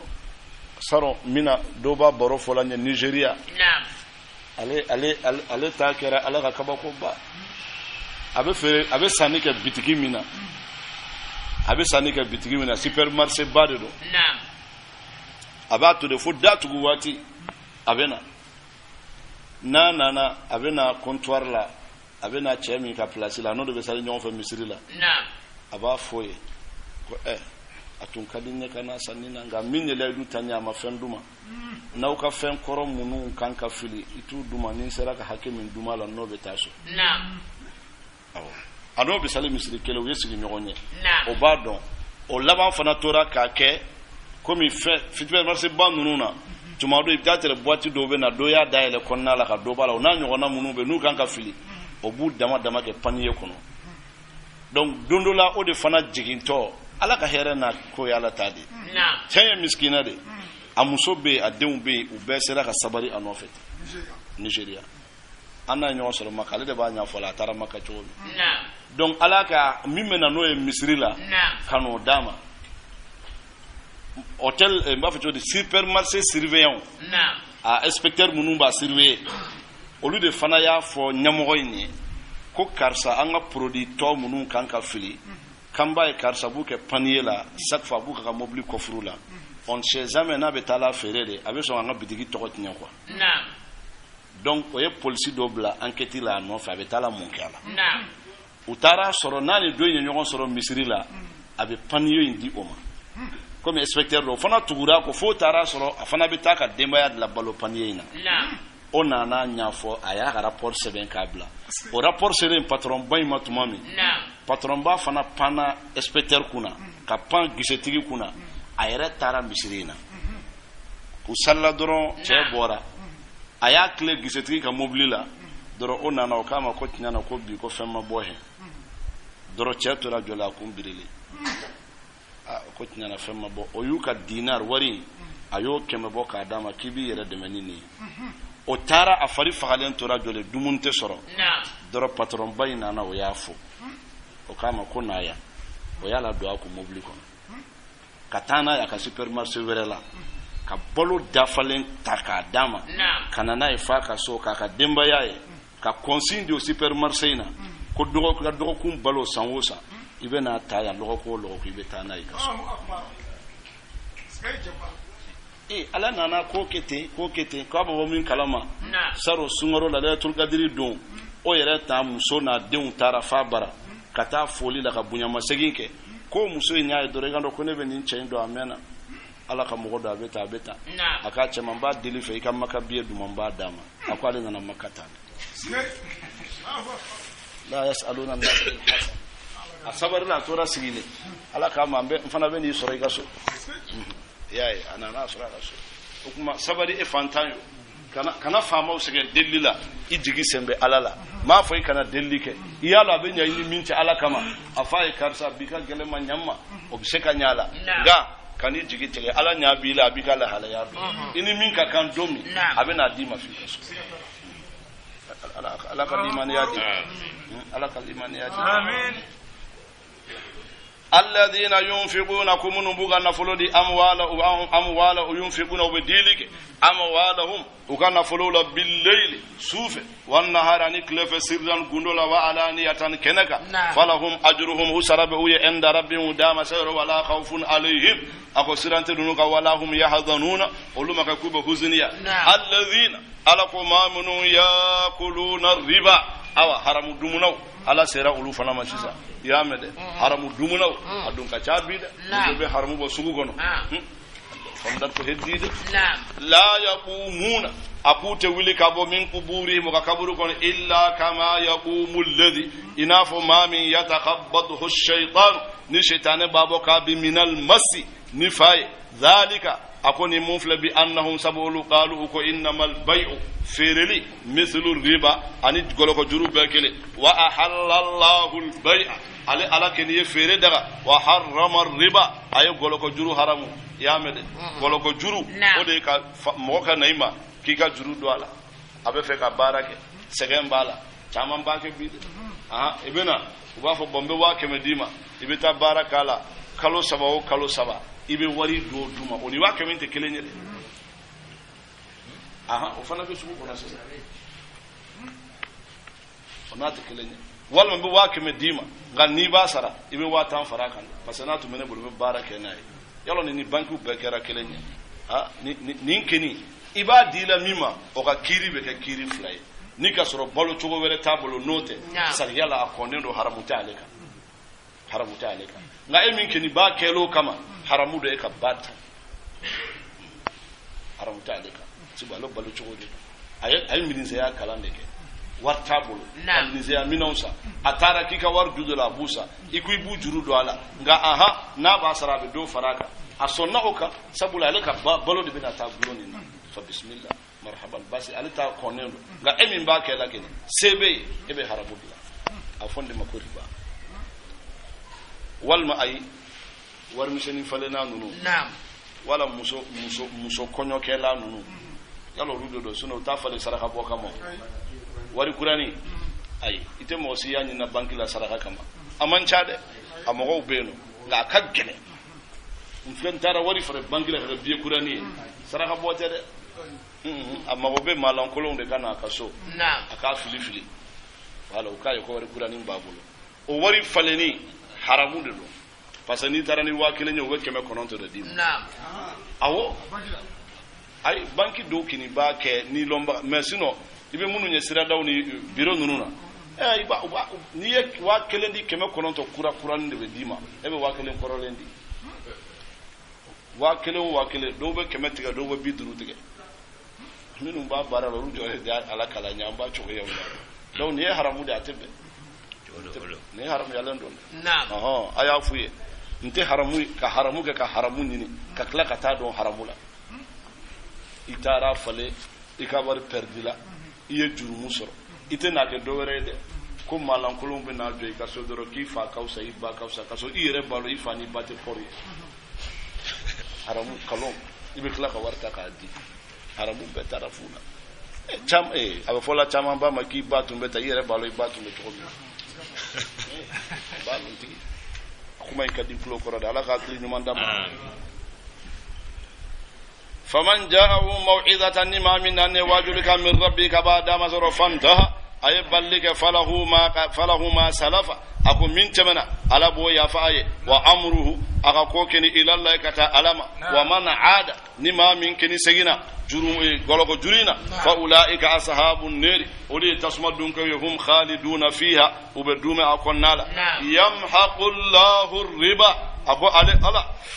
ala de be garzi riba ala de be riba barka bala wa yurbi sadaqati abe barka do sadaqa wala wallahu ala la yuhibbu adaba kull kaffarin kafiri azimin jurumuto innal ladhina amanu ma aminu liman yara wa amilus salihati nuye nyuman bara wa aqamus salata uyesali sabati wa atawuz zakat uyejakadi lahum abuye ajruhum usara inda rabbihim dama sayr wala khawfun sirante alayhim usanfe wala hum ulukin maka yahzanuna kuba huzuniya ya ayyuhalladhina amanu ala qawma amanu liman ittaqullaha ay sira alane wadaru ma baqiya min ar-riba aw ka goloko juru minun tora ayubla in kuntum nawkara mu'minina kaw liman yalendo ya famude ala ko kaw kabla naw liman yalendo fa in lam taf'alu numa sonima fa'dhanu uko jandi bi harbin nikelay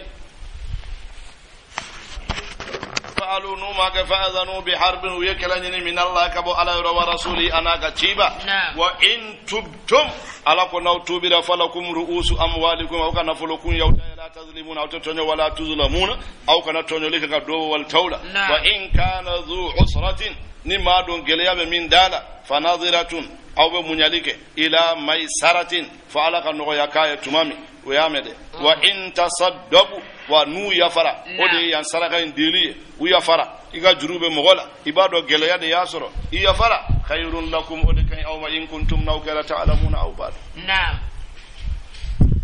alako wattaqu yawman ayasiran donya turja'una fi aw be segin domi ila Allah ka ta'lama na'am ya famu ayasiran o donya de summa tuwaffa o kofe sarali be ka kullu nafsin nikelo wokele ma kataba min bar wa hum la yuzlamuna utetonyo ya ayyuhalladhina amanu alako aw mamunu liman ra idha tadayantum naw yajrudu aw ni nyogonche bidainin jurula ya famude aw mo fla kumana jurula aw badum faktubu ay juri sebe wal yaktub aka sebenike bainakum aw ni nyogonke katibun notaire sebenike la ode notaire aka sebenike bil adri ni ladriyaye ndaw ko tidi notaire ka seben ladriyaye ya man no honde aka pourcentage ken ka chayoromi bala be sebenike ka taye fande fe ko sebeni etaye ala ko kuga ken ladriyaye wala ya bakatibun ako notari kaniba an yaktuba akaseben kama allamahu Allah inafu ala ya lon ya chomi falyaktub akasebenike nga wali yumlil akafo ode akadikte alladhi alayhi alhaq jurube mina aha minye juruta ode ba fo notari ne ni wari hake juruta kari bolo kari resigile kari odonwa aha ayni hake deta au benaka abasara chugo juma abasara wati juma au bo fana fo abo be sebe notaire be klaka kala au fla sigile na ya kalan ka ban au fla bebe soro kasien kopi kelengelembe dauma kelembe to ale yere bolo au be soro kata ninde notaire ka bare alako wali yattaqillaha rabbahu agasira adama sanya wala yabkhas minhu ale minye juruta akana doba la shay'an foila fa in kana alladhi alayhi alhaqqu safihan ga min ni juruba la ni kolon na tellalo mado mado analon talendo aw da'ifan wal ma ala fulendo si to yafe aw la yastati'u wal ma atise an yumilla aletise kafo akera kanko ye wala dowere huwa falyumlil akafo waliyuhu alega kotiki bil adri ni ladriyaye wastashhidu alako ay sere ukala koy shahidaini sere fla min rijalikum kabo aw ka chawla ya famude fa illam yakuna rajulain nawma chefla soro farajulun chekele wamra'atani ani musofla ya famude chekele ani musofla olukana ja'ala mimman tardawna min kad aw yamina suhada kabo sero la anta dilla ihdahuma nikle ninana fatudhakkira aba hakili digi ihdahuma aflala kila al ukhra dowere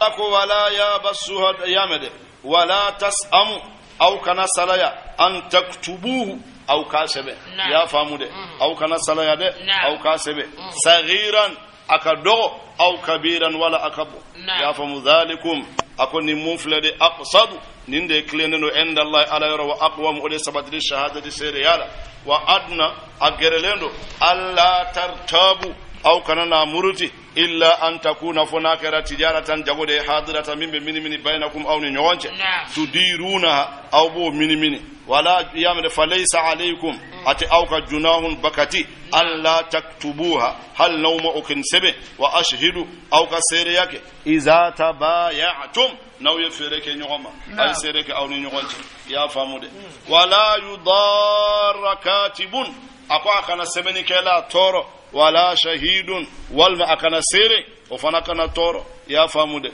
wa in taf'alu nuyenin barake kelen janfa fa innahu fusuqun bikum ode ala kutay kabo ode tinyali awla wattaqullaha aysira alane wa yuallimukumullah ala be awla loniya ya famude aysira alane ala be awla loniya ni fana lonni soro sira dode ka ale mo chama de yere nega na bi ka soro wute lonni soro sira do fattaqullaha wa yuallimukumullah aysira alane ala be awla loniya adoni mo chama de yere nega ni ayebi na ka soro wute ibe ma de bi awni hakikatigu de an wasirate sariyala an sariyate nyogon famu ni be fasigika hakika ani sariyate nyogon je ay aye chugo ite sariya de ye ala ngania varadore be sariya sora ko de hakika ngan kiyere bla ala kutala ko awni sariyatigu te nyogon famu ay fasigiya de سيد الحاج مالك عليه رضا المالك أغا كتابه دمه كفاية الراغبين فيما يهدي إلى حضرة رب العالمين وبانينيكا كو حقيقة أني شريعة كو فين جموندو أبا فكل باطل إن لم يوافق ما أتى به الحبيب فاكتبه باللام لا بالنون كالفطن نعم فكل باطل أولي بندوي ako gundo fenfe illam yuwafiq ma ata bihi alhabib nani ala kirani minna sallallahu alayhi wa sallam anoma ke kelenye ako faktubuhu billahi asebeni lamuye ikafo batilun ote batilun naam batilun fenye fu kalondo kinyate habiga ani shari'ati nyonje uba uyenyana ube fonyo ko sanfe nga ni dona bara la doro ibita jaga ni yere de sariya nga ka sariya de sunya ka ke ala kutallaye ko awni hakikati wiye ayi afo yi hakikati wiye hakika abadan ala kutata naam Allah charno ga feena bafo akadu wawina hatta akuna jami'al ilmayn haqiqatan shari'atan fi ayni أضع كل واحد محله وأكتفي السنة ثم أهله نعم أكو ألم بيدلي لوني فلاي أبي كنان جاتلا حتى أكون جامع العلمين لوني فلاك دافنا حقيقة شريعة في عيني دوغتيري نكني كاندا أبي سريايرا نكني كاندا أبي حقيقة أكو من أضع كل واحد محله كلو كلمبا بلا بلاسيلا ثم اكتفي السنه واهله وقف بالسنه بارا ان سنه تلوك بارا يلا مو ناجر عباده نكن بارا نياي اي سريالا يكلين تكاتما na kumana abe min do hagiga kola ire balu ita ninde ko in chugo yaade aha ga kiyere bla ala kutala ha vagabo munu be so konnala en ala te muri yere mana do sokono ampul te mena sange be dibini bala ete nyuma nay wallahi ete nyuma nay ete nyuma ha nimbe diwila se ka fode suno gani ha amuri bandinu ni do na fe ka sokono ite sa fe ampul be ampul bula mani façon do de min lumière mambo apekalo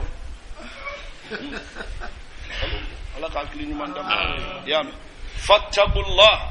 alaysa alani wa yuallimukumullah ala kirabu fi hadith sallallahu alayhi wa sallam man amila bima alima warasahu allah ilma ma lam ya'lam imay akoye doni min don ni e barakenay yaay ala be donni dima itute bi ala fonde ma ni sirana ala nya bila donni ya nga e ya karanko jana ya haram yelel iya karanko che kana tigadi wal musuma iya karan wal naflo de tourner haram yelel i bandi bema ebe ni bekela kakla kebe hakigala afi be iblisa ka haqiqa la ala ta ken na'am ya ala ta insirabla ala ka haqiqa ite sama abadan ale escalier sharia di na'am sharia da escalier ibe sharia de tagama fo ka ta se ala ka haqiqa platform ma ni yele na sanfe o kuma ibado sa ko imbe yan ga ima yele escalier sanfe ke be tazi sanfe yalo ibi yele ne ngana ke afi be gere ga okeni ala de bado mimbe ni soro yono ki tatinya ala ka hakli nyuma ndama yame odla imaye imam shafi'i ba fa ya ko shakautu ila waqi'i su'a hifzi fa arsadani ila tarki al ma'asi wa akhbarani bi anna al ilma nurun wa nuru allah la yuhda li 'asi akon nyenda maka sin karamola gonga kalambe katinya akon be mi fiye ala kuta dabla akon lonni ala ka noro de ata noro bla kuta bagal bisuna o kuma sariya ko igala kuta dabla o dabla ni be fe ka ala lonfa ala ka kili nyuma ndama wallahu ala alimul lonni masaru bi kulli shay'in fambala jelena wa in kuntum ala safarin ala ko nawbe tamasira walam tajidu aw masara liga katiban sabani kala farihanun aw farhunun farihanun aw ba kalanten to de ya famude o de garanti o kabla maqbudatun min bamina fa ina mina ba'dukum ba'dan aku nawla do dara dola fal yu'addi alladhi tumina amanatahu aku dana ya dira mima aka dafa wala yudara katibun aka kana sabani kala toro wala said wala sire na'am amade amanatahu wal yattaqillaha rabbahu akasira alani adamasa wala taktumu shahadata akana sere ya dafa akana sere ya dugo wa man yaktumha nima min ya dugo fa innahu athimun qalbu de jurumu toy ya famude wallahu ala alimul lonni masado bima ta'maluna aw faminun ba ba fo ko sa en 66 Sheikh Abdul Aziz Dabbakh Malik sami ni Hassan de ci Senegal karamogo ma umo binani aniko ku katra abu bismillah fas ubeta ziyara la uni abi nyogonye khalifa bandunu chaman bala sobramanya suni fo chaman bala ube avion kono kube kata ko siri abdu to sigile ako ko baytu dobe kana hakilla abe fe ka baytu nunu fo ni mimba sebe asorla bikite mo bole mimbe sebenike Cheikh Omar Bokar Gatagi tumbeno gala mo Bokar kan Gatagi naam alen chawro hore ni wada tunye professionnel naam ako Siri Abdou makibe fe ka mun sebe afonyeta Siri Abdou ya fo o baka siru fo abala me o ba fo abala me fo klala betu bisaban nani usele ujigina utaruka hotella ayaka sagi dale ay bikini papier la bo tuye min fo aya be seben ka dam o kama ko ko mba don kenita ala kutala ko sino kit se ganin dursita ya do chawtum be wali kuma ki sigi kalam ne betu bisabani wolo avion kono katla ka di ka be seben ka dam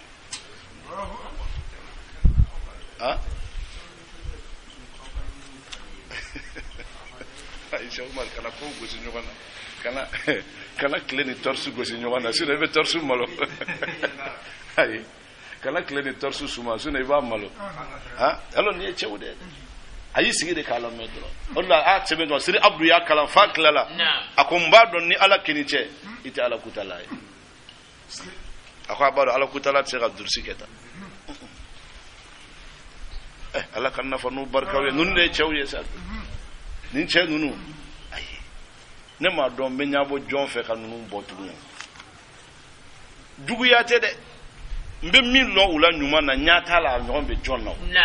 nin ba lo min na mbi kanu ka faruka had nin ta lo min nan kenti dugu ya men ba lo nunu kadinye ka temika ala kan nin che nunu Sheikh Ahmad Bokar Gatagi hayya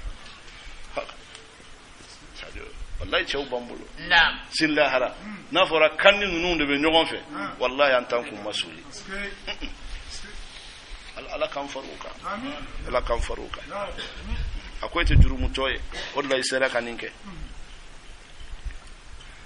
aqul lillahi ma fi samawati abi ala fam bi sangul sama ma fi al-ardi ani dugu kolo wa in tubdu naw ya banga ma fi anfusikum famin bi aw yarakun aw tukhfu wala aw yadu yuhasibukum bihi Allah ala bi aw kiri bo ala fayaghfiru liman yasha'u ala bi yafamu wa min yadiya wa yu'adhibu abila jabalike man yasha'u ma min yadiya wallahu ala qadirun say masadu ala kulli shay'in fam bala jelena amana ar-rasul ako ciban liman ya rabbi ma unzila min najina ilayhi akamir rabbi kabo adama sayoro wal mu'minuna ako mu'minu kulluna mana billahi ubasona alay wal wa malaikatihi anaka milikiyo wa kutubihi anaka gafu wa rusulihi anaka cidon la nufarriqu baina ahadin akante farafaraliga min rusuli aka cidona wa qawalu sami'na uko ala anyame wa ata'ana anni labatu ghufranaka alaka yafa rabbana aundama sawal masiru aw sagiro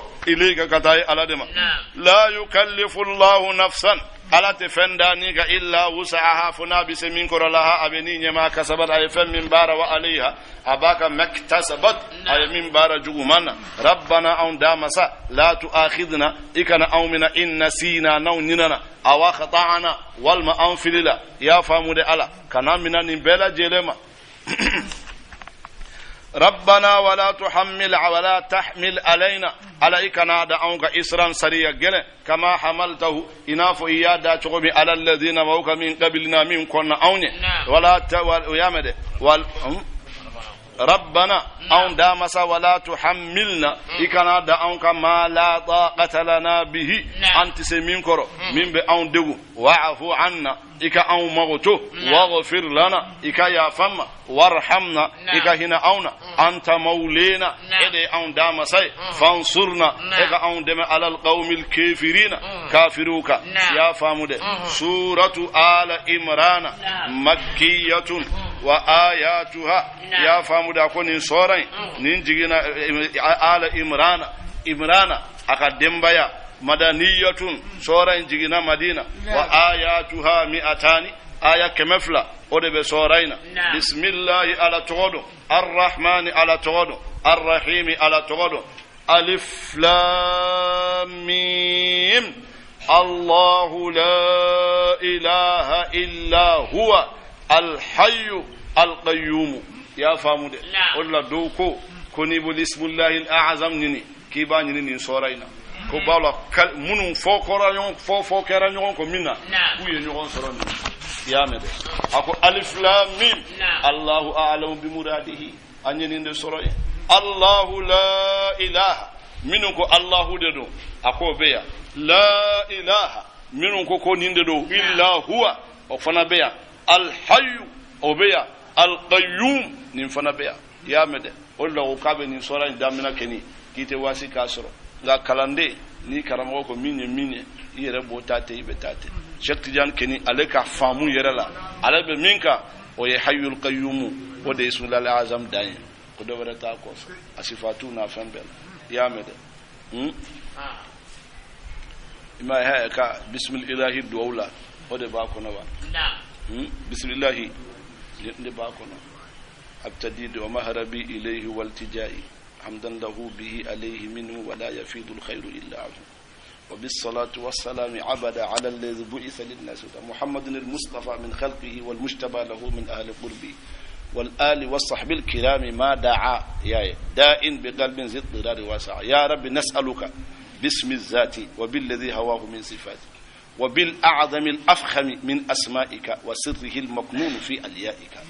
وبالذي جرت به الأفلاك وخضعت لقدره أملاك أعن اسمك الأعظم من قد قامت به الأوالم وفيه هامت أدعوك يا حي ويا قيوم تقضي هوائجي كوين بيان ألك بركة دم ألك بركة دم أكو نزل ayala digi alayka muhammaduka alkitaba gafe bil haqqi nitnya musaddiqan atnyati lima bayna yadayhi famin konnane wa anzala at-taurata digi wal injila min qabluka kun hudan kanaro linnati hada madawni wa anzala al-furqan ay al-qur'ana digi nunu bela jelen ko fe be nyon sura alla innal ladhina kafaru ma minun kafiri rabbi ayati la la kabakul lahum abuy azabun lajaba shadidun minnaka gele wallahu ala azizun sema sadu zun tiqamin tasarali tigido inna Allah ala la yakhfa atedugo shay'un fi alayhi ala la fil ardi dugu kulen konnala wala fi samai wala sangulu kono huwa alladhi alladhi masa yusawwirukum abaw yadama fil arhami denso konnala kayfa yashau jogomi noye adiya la ilaha illa huwa alladhi say masai al azizu say masadu al hakim kiri tiga nyuma masadu huwa alladhi alladhi masai anzala alayka al kitaba ay gafe jigika minhu kabo ala ayatun kabako muhkamatun minhu ni ayatun alquran ayaw muhkamatun minhu jelendo hunna ummul kitabi olude kitabun lasule wa ukhar ako aya warawbe mutashabihatun olu bonyo malendo fa amma alladhina ako ma minu fi qulubihim zaygun nudusukum banalendo fayattabi'una ubatu ma tashabaha minni kasro abonendo ibi abonyo malendo ibtigha alfitna fitna nyinena wabtigha ta'wilihi kafakuba akorofo wama ya'lamu atadun ta'wilahu akoro illa Allah funakara ala warasikhuna fil ilmi an minu nikara lonni dun kawye ya famunde yaquluna ubafa amanna bihi aw liman yarana kullun ala kunin bela jele min indi rabbina ubanda masayor ربنا على وما يذكر أتواج إلا أولو الألباب هناك رحكي الدنكوي على كم فرحكي الدنكوكا ربنا أون دامسا لا تزغ إكنا تشنلك قلوبنا أن تسكننا بعد إذ هديتنا إكيلنك أنكنا وهب لنا إك أنصن من لدنك كبير رحمة هنا إنك على أنت الوهاب ede sonni here mamma sai rabbana aun da masa innaka jami'un nas ebe hadama don faranyo gali yawmin donna la rayba fihi sigatala inna allah ala la yukhlifu al mi'ada ataka laydu fo nyon ko ya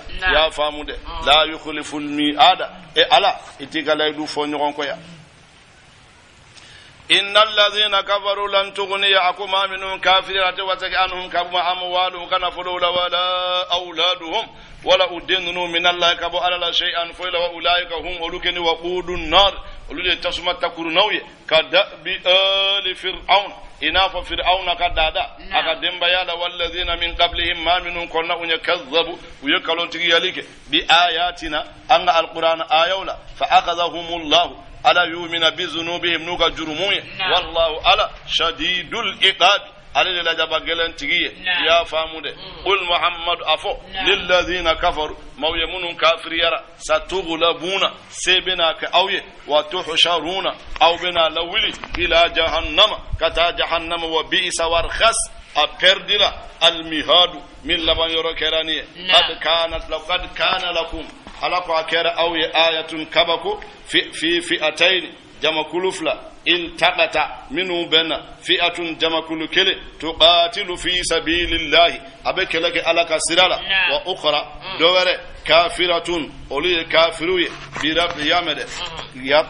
يرونهم أو بوي رأي العين نالا يليلا أو بوي أو نايرلا يليلا أو بو ناجو نغونا أو نابي نغونا يا فامود فلو بفر لا العين مثليهم unyo fla wallahu ala yu'ayyidu bi fangadu bi nasrihi ni aqaddama man yasha ma min yadiya inna fi dhalika ala ko abeni ko fa la ibratan wajil li ulil absiri hakili dunkawi zuyyina lin nas ako amasira hada madunye amasira uye hubbush shahawati ni yamuru ka ayade ni ayen kadi muru ya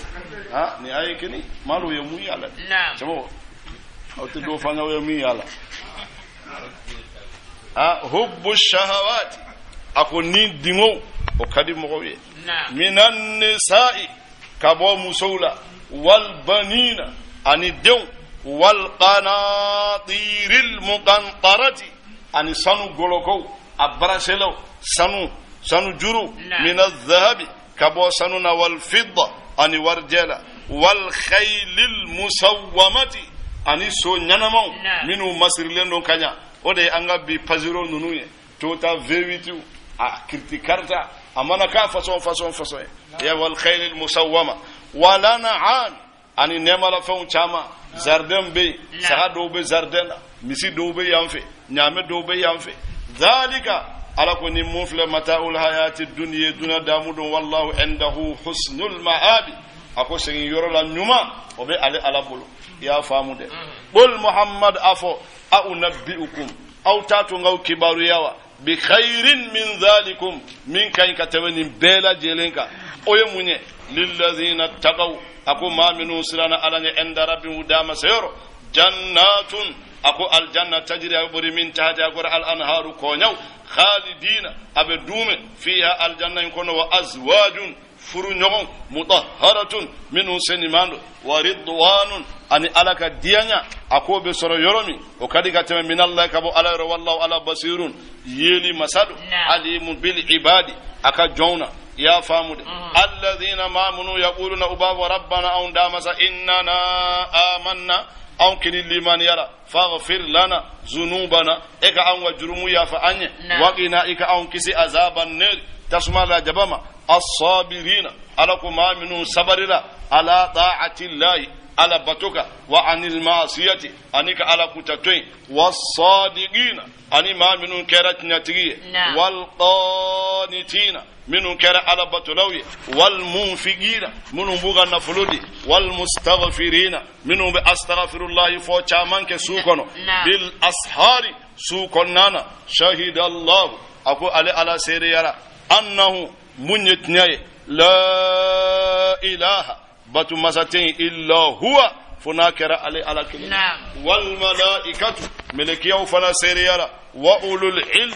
donni kelaw olu seriyara ya famude bil qisdi ni ladriyaye la ilaha illa huwa batu masatin funakara kilenye al aziz ala de se masay al hakim ala de kiri tiga nyuma masay inna ad-din aw kalo min keni dina inda Allah ala yoro al islamu o islamaya doro abana note nin to site dina islamaya de dina ya famu de awa ni islamaya anga nin famu anafaka buanka ko an islamu de sera doro ka islamaya famu an be islamaya ke mazhabu ni tabulo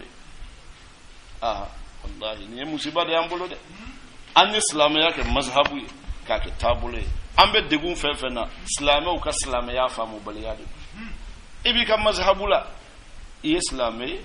nimba ka mazhabula a islamai ga nine te ka mazhabula kanan nabo da'iratul islam kin kono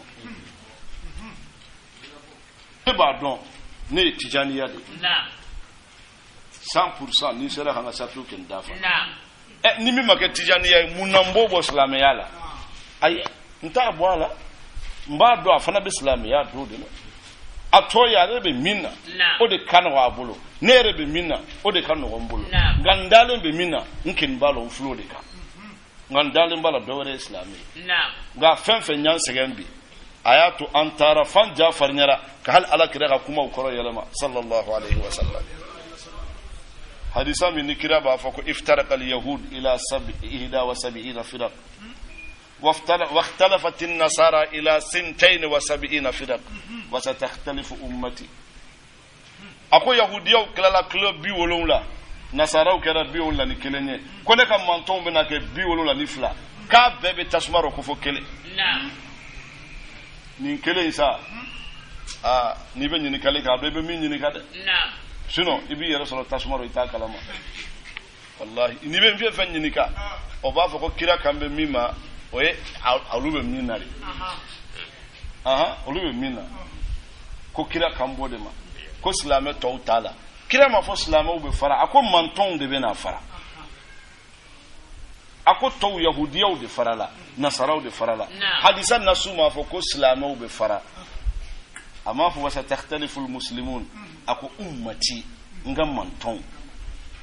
yahudiya be na soro ala chrétien be na soro ala nte dine be na soro ala majusa be na soro ala nimbe na soro ala nimbe na soro ala akome ulu site kisi funi min kera islamé o de be kisi kira ma fo ke wahabiya ye ama fo ke shi'a ye ama fo ke tijaniya ye ama fo ke dowere kira ko ke islamé de o islamé nyumanya yi o de be tani ye mazhabu do kono nga mo disara kan fam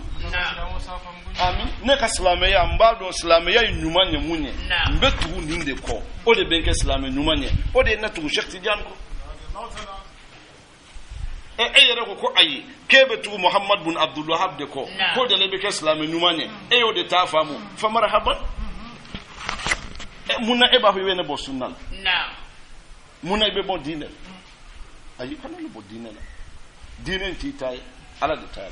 odla ala be kankala odla yanu na ni islam yante doro abanna ala ka hakili nyuman dam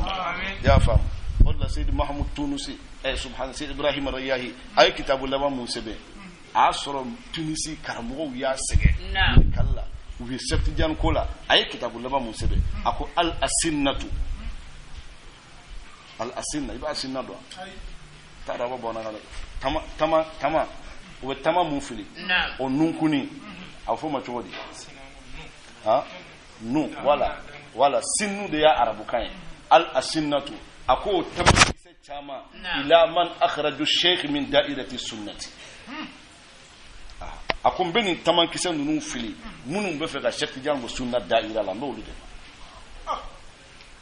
donc angana nyongombo islam yayina bebe nya to be taten ala ka akili nyuma nda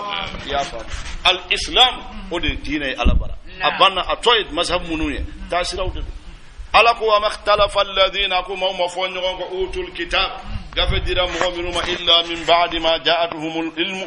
ja'ahumul ilm donni nalen ko ma baghyan yadala bainahum uni nyonje wa man yakfur nima min banna bi ayati la kabakula fa inna Allah ala sari'ul hisabi ala kakiri gatigi fa in hajjuka nuyi soso faqul afuya aslamtu wajhiya nakani yaradi lillahi ala abana nakin bi ala de kode wa man tabi'ani nima min tuguranko wa qul lil ladina utul kitaba gafedira mu'minu wal ummiyina anikum finnunu arabu kafiru aslamtum aw islami yarawa fa in aslamu nu islami yara faqad ihtadaw ukanara wa in tawallaw nu yubana min fa inna ma alayka al balagh ikalo chila seli odibe ekiraka wallahu ala basirun yeli masado bil ibadi aka jonkala hala yala ala ko innal ladhina kafaru ma minun kafiriyara bi ayati llahi ala ka kawakula wa yaqtuluna ubifaghalike annabiyina nabiyyu بغير حق أما كانت ناي ويقتلون وبفغالك الذين ما منوا يامروا بيامريك بالقسط ني مريا من الناس كبو هذا مدونا فبشرهم يكون سديا بعذاب أليم لجب جوما كوب نصر أولئك الذين ولدهم ويحفظ أبردلا أعمالهم كبار في الدنيا دون كون والآخرة لا وما لا توي من ناصرين وتد من ينصر ألم ترى محمد نكو إمايد ألم ترى نقي مفلدك إلى الذين قتاموا وما أوتوا نصيبا يردي لهم من الكتاب كبو غفل يدعون وبوللك إلى كتاب الله كتا على غفل ليحكم بينهم كيري كتور نيونج ثم يتولى فريق جما كل بامر منهم قبلهم يعرضون وبنا من نندو ونزل أيام بن علي أجينا في اليهود يهوديوك زنا منهم إثنان فتحاكم إلى النبي صلى الله عليه وسلم وحكم عليهما بالرجم فأبوا فجيء بالتوريد فوجد فيها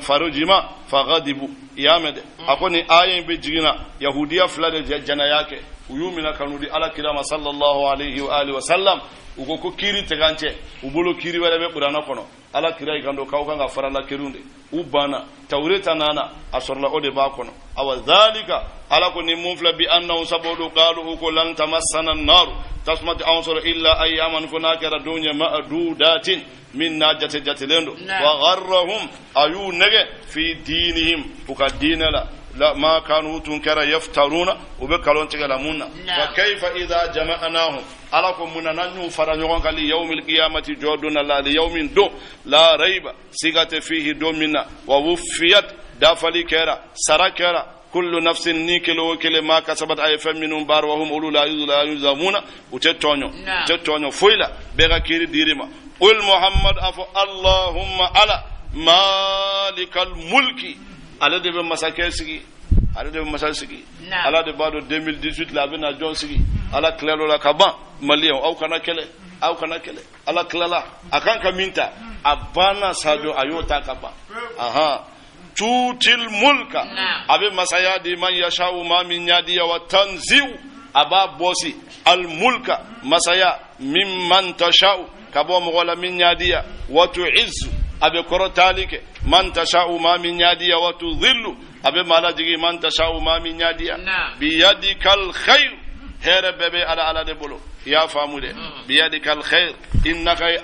ala kulli shay'in qadirun sai bela jele fembe asebiye tulijul layla ala be sudo fin nahari kile kono ya famude o koro haysa be kuma foro abe sigina ye odega ala de be maramogo aboke marali kelaye wa tulijun nahara abe kledo fil layli su konnan marabaga abo fana ke maramogo eretumbe ordrudi sisan saybe mna ki blaka sola abe fiye danya kana tema yanka ikuma chugolo ya famude balo ala e masayede etumbe mogo minu mara ni eti bluma funi boribena o tigi de ba fiye kiki kuma chugolo ala de ba o de la voter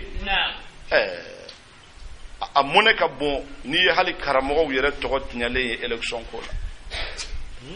diine nyamogo mu nyawye mu nye politique ye kuna yere mawda do ala katenya kalimatu haqqin urida biha batil tinya kuma de talen flega kalon de menaye koni diine nyamogo yere data ala katenya tinya don me diine nyamogo dabe do ala yoro juma tugo juma wati juma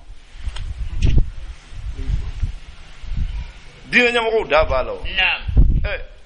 Sheikhana Umar radiyallahu ta'ala aka kutuba min namba kala engabe do ke jamanaye ate do ke jamanaye dina nyamo ko place ninde Allahumma jal biladana min khair biladin waj'alha aminatan mutma'innatan ila yawmit tanad ala here kanga jamanaye ake jamana here mai basigi na ta kono ben na ta kono ale lo yoro ninde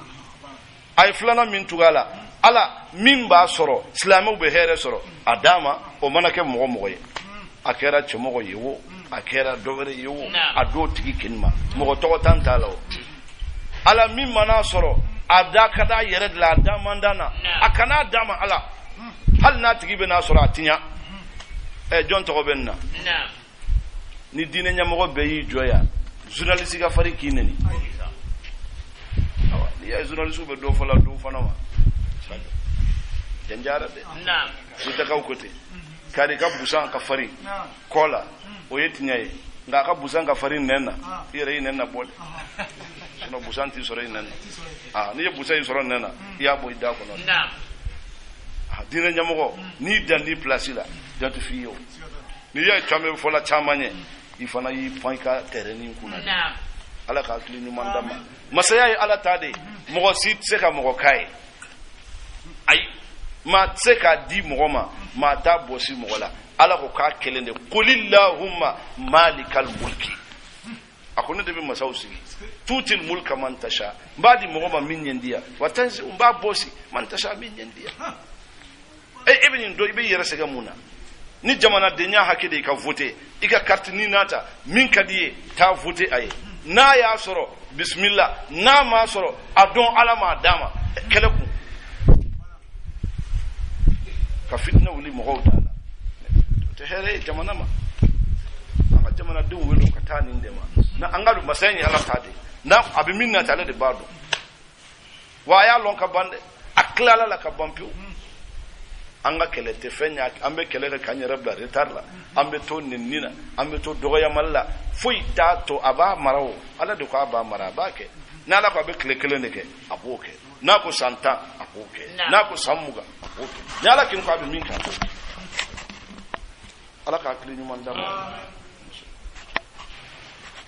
yukhrijul hayya abe subo minal mayyit gabo abe nyana mabo minal mayyit sula wa yukhrijul mayyita abe su yarabo minal hayy nyana mala yamede wa tukhrijul mayyita abe su minal hayy nyana mala wa tarzubu abe dilike man tashau ma min yadiya bi ghairi hisabin sans condition alors sans condition na kadinye mbe karta ka milliardaire sans kun foital mo ko to kuma de la aka wari soro Nigeria de ay drogue wari de babulu na ay kasira la ala de ko aba dama klala wani ala ko aba ke fangay bi ghairi hisabi hayna ba mai ala ba blay nala ko abake dura ay ala tuy subhanahu wa ta'ala ala kam ben claro nyuma la yattakhidhul mu'minuna al-kafirina aku mu'minu kana kafiru ku tiri awliya atiriya min dunil mu'minina ka mu'minu weraw tuy wa man yaf'al dhalika ala ko ni mame yeninke falaysa min allahi fi shay'in akatini ala tufuila na'am mali an aslama ya ala yenin fo nasijela la yattakhidhul mu'minuna al-kafirina awliya min ebe kafiri kitiriye ka mu'minu were toyi ala ko kanake akoni mo min nyake falaysa min allahi fi shay'in illa an tattaqu minhu tuqatan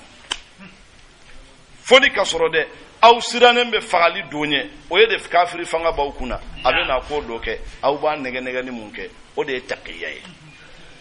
wa yuhadhdhirukumullahu nafsahu ala bawla jantu ayra ala ko korosi ala ya famude wa yuhadhdhirukumullahu nafsahu wal masiru aw sagiro ila allah ta'ala qul muhammad afo in tukhfu naw yadghulike ma fi sudurikum famin bi awdisu konnala aw tubduhu wal ma aw ya bange ya'lamuhu allah ala badon wa ya'lamu ala keni badon ma fi samawati famme sangolo insan fi wa ma fi lardi ani dugu kolo konnala wallahu ala qadirun se masado ala kulli shay'in fam bela jelena yawma tajidu kullu nafsin dominin bela jelen basoro ma amilat ay min bara min yawma tajidu dum abe sorolige kullu nafsin ni kelo kele ma amilat ay min bara min khairin herala muhdarran anatirendo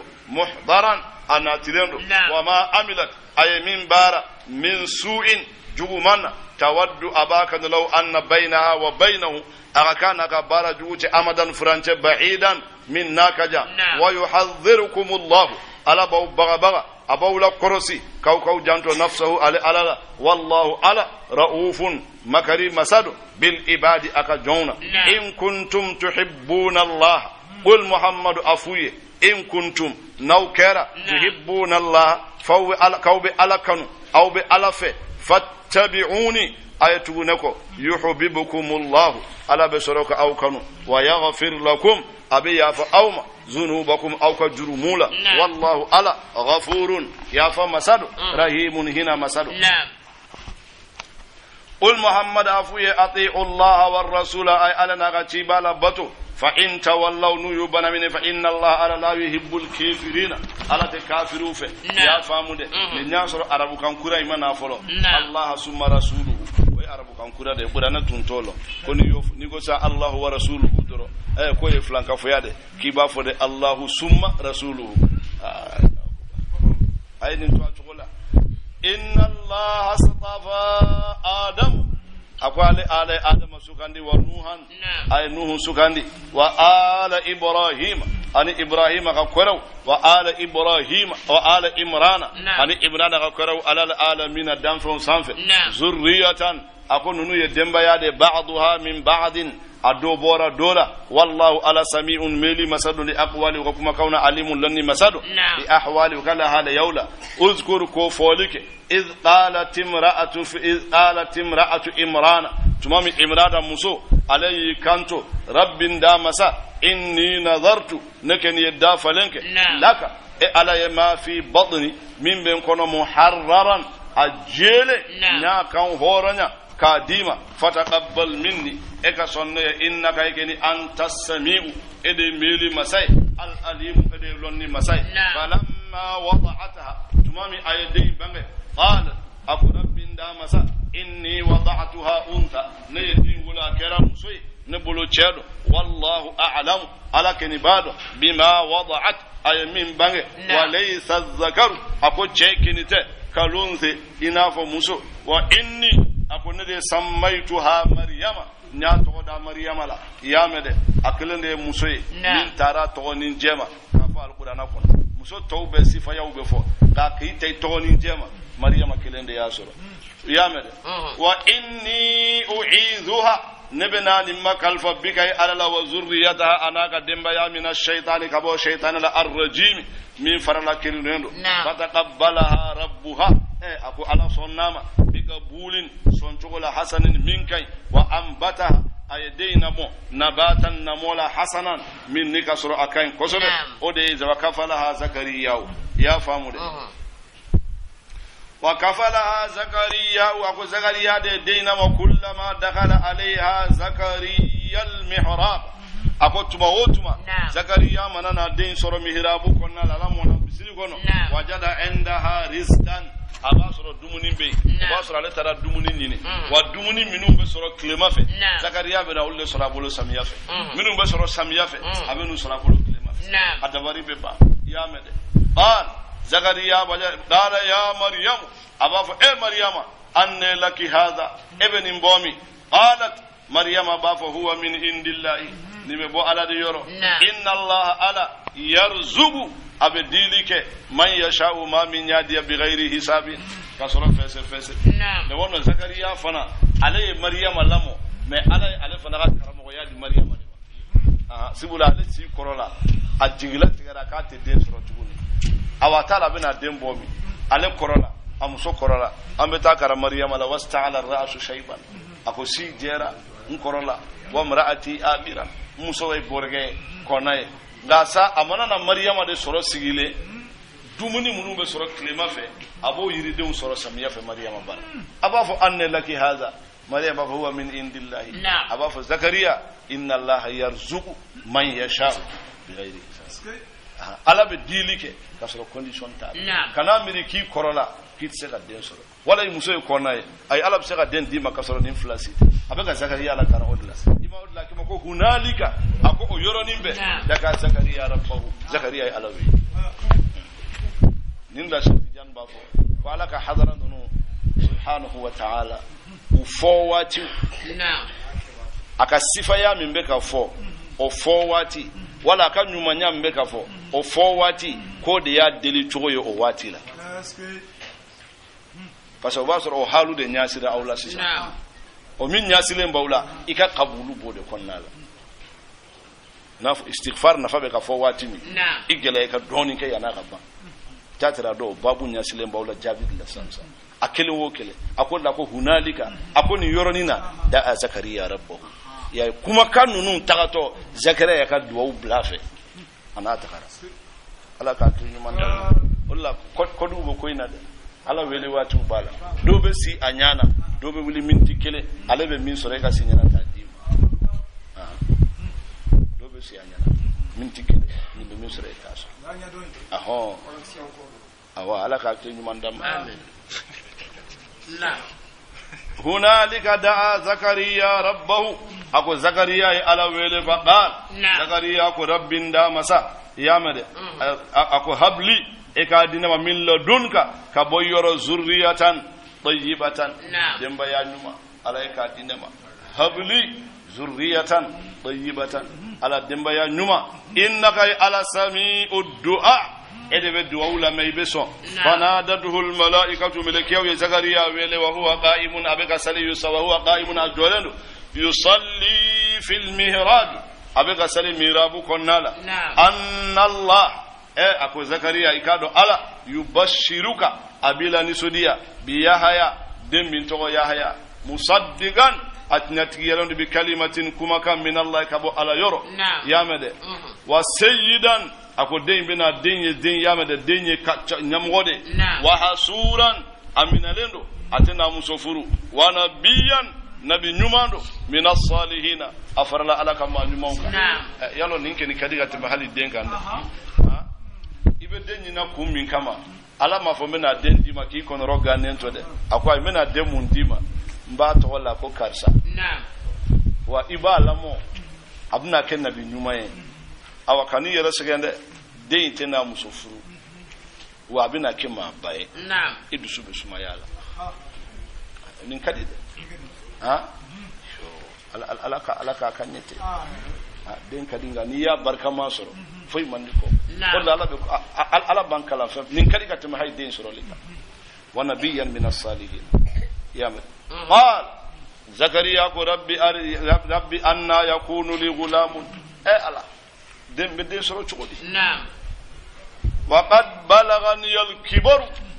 korola sela yoro min korain korola ibena nasa gin demsen yade lawa awa halina kara demseni wa imraati aqirun muso in fana korola konado ati den soro mena muso wera de tawa qal ala ko kadhalika ala ko nin tugo indelade Allahu ala yaf'alu ma yasha min yadi abode afana zakariya qala rabbi ij'al li ayatan aku ala tama sere duma qala ayatu ka tama sere alla tukallima an-nas itena kuma hadama don fe salasata ayamin klesaba illa ramzan fona kera tomeliye ya mede ibeke buboye idabe minila yalo ni muso do belajo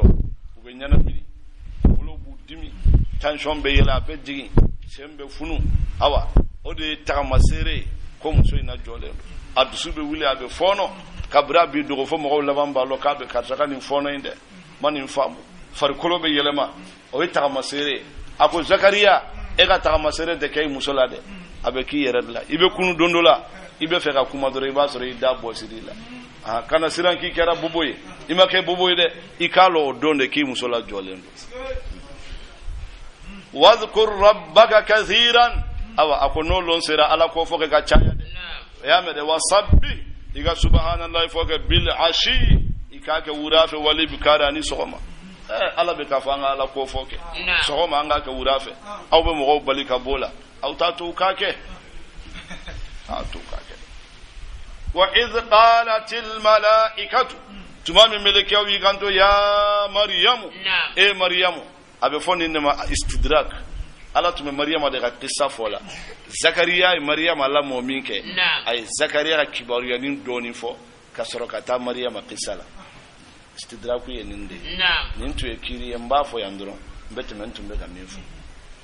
inna allaha astafak ako maryama ala yisugandi wa tahharaki ayile seniya wastafik ayi sugandi ala nisa'il alamina ikawati kenna musete tinya kono ala mi blamin sanfe ayi fusa ya ubela jelene nga ikawati donde wa amma wati wera benale ahado bena min kafsani ay sayyidatuna fatima az-zahra alayha salam alayka saduna musobbe na'am ya maryam qunuti li rabbiki maryama so batoke alay wasjudi ika sujudubi warka'i ika kimiru kumina chaya ma arrakiina ika farasali kelauka amafle alay mu fo maryama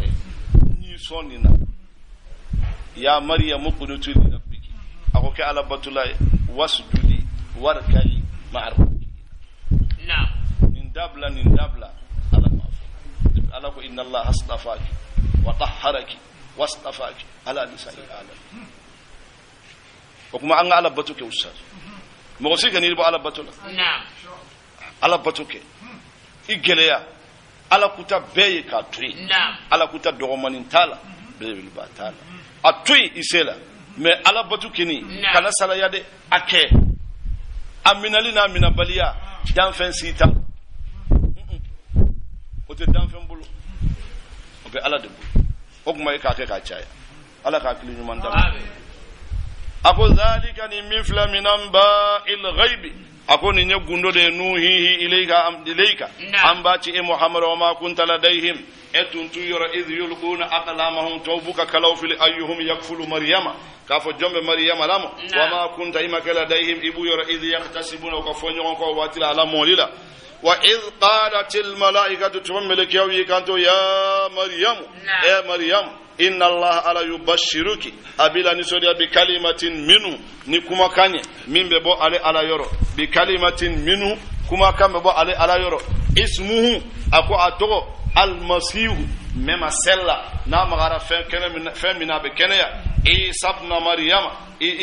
مريم عيسى مريم دين وجيها abeke kama tigide fi dunya dunakono wal akhirati lahara wa min al muqarrabin agerlendo alala wa yukallimu an-nasa abena kuma hadama don fe fil mahdi den finingolon konnala wa kahlan ani funan kenya wa min as-salihin alaka jonnumando qala rabbi anna yakunu li aw maryama fanako ala abekene ye chogodi waladun de walam yamsasni ama sene mabasharun farikoloma nafurulente qala ala ko kadhaliki ika o chogo yande la Allah ala yakhluqa bi dalika ma yasha min yada idha qad amran na yako min nada fa inna ma yaqulu law abafa yakun fayakunu o ko imbe ko yoro bela wa yuallimu abala loni alkitaba gafela wal hikma an kiri wat tawrat عن التوراة والإنجيل عن الإنجيل رسولا أباتي إلى بني إسرائيل كتاب بني إسرائيل كومبرا يا فامود أباتي كتاينو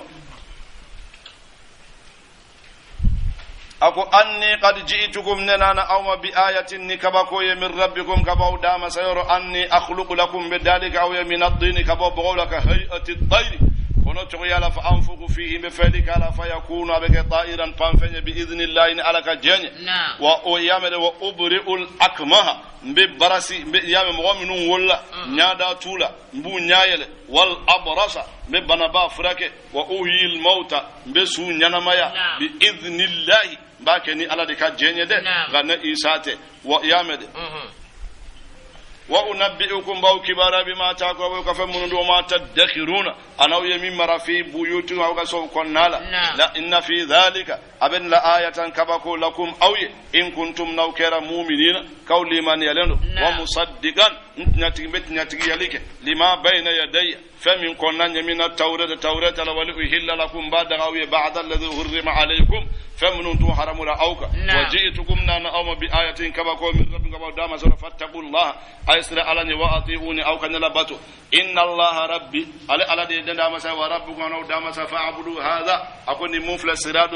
مستقيم من كلنن فلما أحس عيسى تمام عيسى يسميسر منهم قبول الكفر كافر يالا قال عيسى كما ننصاري إلى الله جنب ندم كتا على في قال الحواريون في نجاتيو ويكانتو نحن أنصار الله أوني على دين دم بغوي قيامد نحن أنصار الله أني على دين دم بغوي آمنا أون لمن رب الله على واشهد إك سيري عيسى بأننا مسلمون كأون صنّن ربنا أون دامسا آمنا أون لمن رب ما أنزلت هي من نجي واتبعنا الرسول أنت ولا تشيدنكو فاكتبنا إك أون سبع مع الشاهدين إك سيري أجباوفي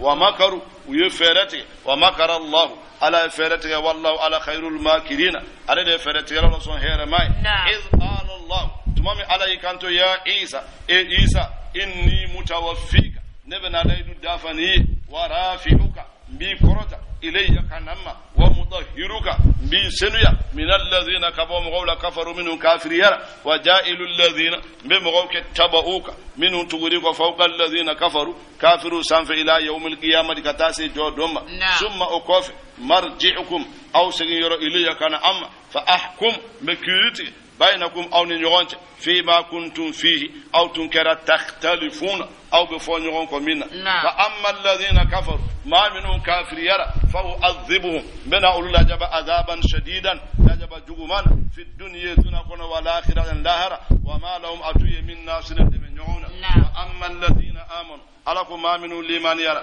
وعملوا الصالحات وينمن بارا فيوفيهم أبو دافع أجوره كسرولا والله ألا لا يحب الظالمين أتتونيو لكيلوف ألا كان كسي تونيو لما تونيو لكيلاكو من دي ألاي أمر ألكو ذلك سبو أولو مغمنون بنتو ذلك نتلوه أنباكر عليك يا محمد كمن الآيات كبوكولا يا مد والذكر الحكيم أني والذكر أني كوفولي الحكيم مني كسر أكير لنندو إن مثل عيسى إكاد عيسى كبرويا عند الله على رك مثل آدم أبيكو آدم تاتويا خلقه على يدا من تراب كبو بغلا ثم أكوف قال له أكام كن فيكون إكاك أكيرا دمفني الحق أكون إندي تنياي من ربك كبو يدام سيورو تنياي مني ودي نيني كبو يدام سيورو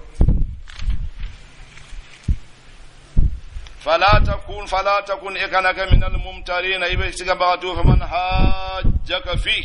نما من يسوسنا من بعد ما جاءك نالك من العلم لنا فقل أفوي تعالوا أين ندعو أم بولدك أبناءنا أن دون أبناءكم أنا دون ونساءنا أم مسو ونساءكم أنا مسو وأنفسنا أو يركون أنفسكم أنا يركون ثم نبتهل أم بنا دنالك ونجعل أنباك لعنة الله على danga alal kadhibina amboke kalonti lauka in yamade la'anata allah ala ka danga ala ko kan kalonti alal kadhibina ala ko kan kalonti lauka ya famude yahudiyaw yen ninna nyini ala kira sallallahu alaihi wasallam so li chayara domodo so so li minteba ala ko sisansa adane minye uwele ukabo udew umuso uyereku eyere fana ka bote awbe na keneka awbe do awbe dangalike ni minta kalonya ala ka danga ka koka awa usona laiduma awa ubolo ala kira ba ke yoromi ama son ka ke atara nu ye yoromi ayorobe wafo ene ko masjidul ijaba ko do jabi misri ayorobe madina halsa hijiden do beta hal ni beta yorodo me do betala obe yentunye abi ayyub al ansari de kaluyi donc ananuye ye ale su folo si yende aye madina do sekere bo yoro inde la aye do yi ke yende donc akuma kanga nyogo soro yoro la awa utagara ujo ku nyasi bo mun kalama fo kirana sallallahu alaihi wasallam ani sayyidina ali be nyogo fe anamba fatima zahra ani sayyidina al hasan wal husayn alayhim assalam ajma'in ani ulude na nyogo fe yahudiya yu yedro ukanyamo ko tawma hey anga bam yoroin oluka chogoya ani minu be nyogon fe nu ye do fa fa ke ya be jabi anga fo kanta bora naam parce que lutu me yoro wera no fe ala kama keni umma ko be mo wera de la ma ke oluye awa ko luta bora ama ke tu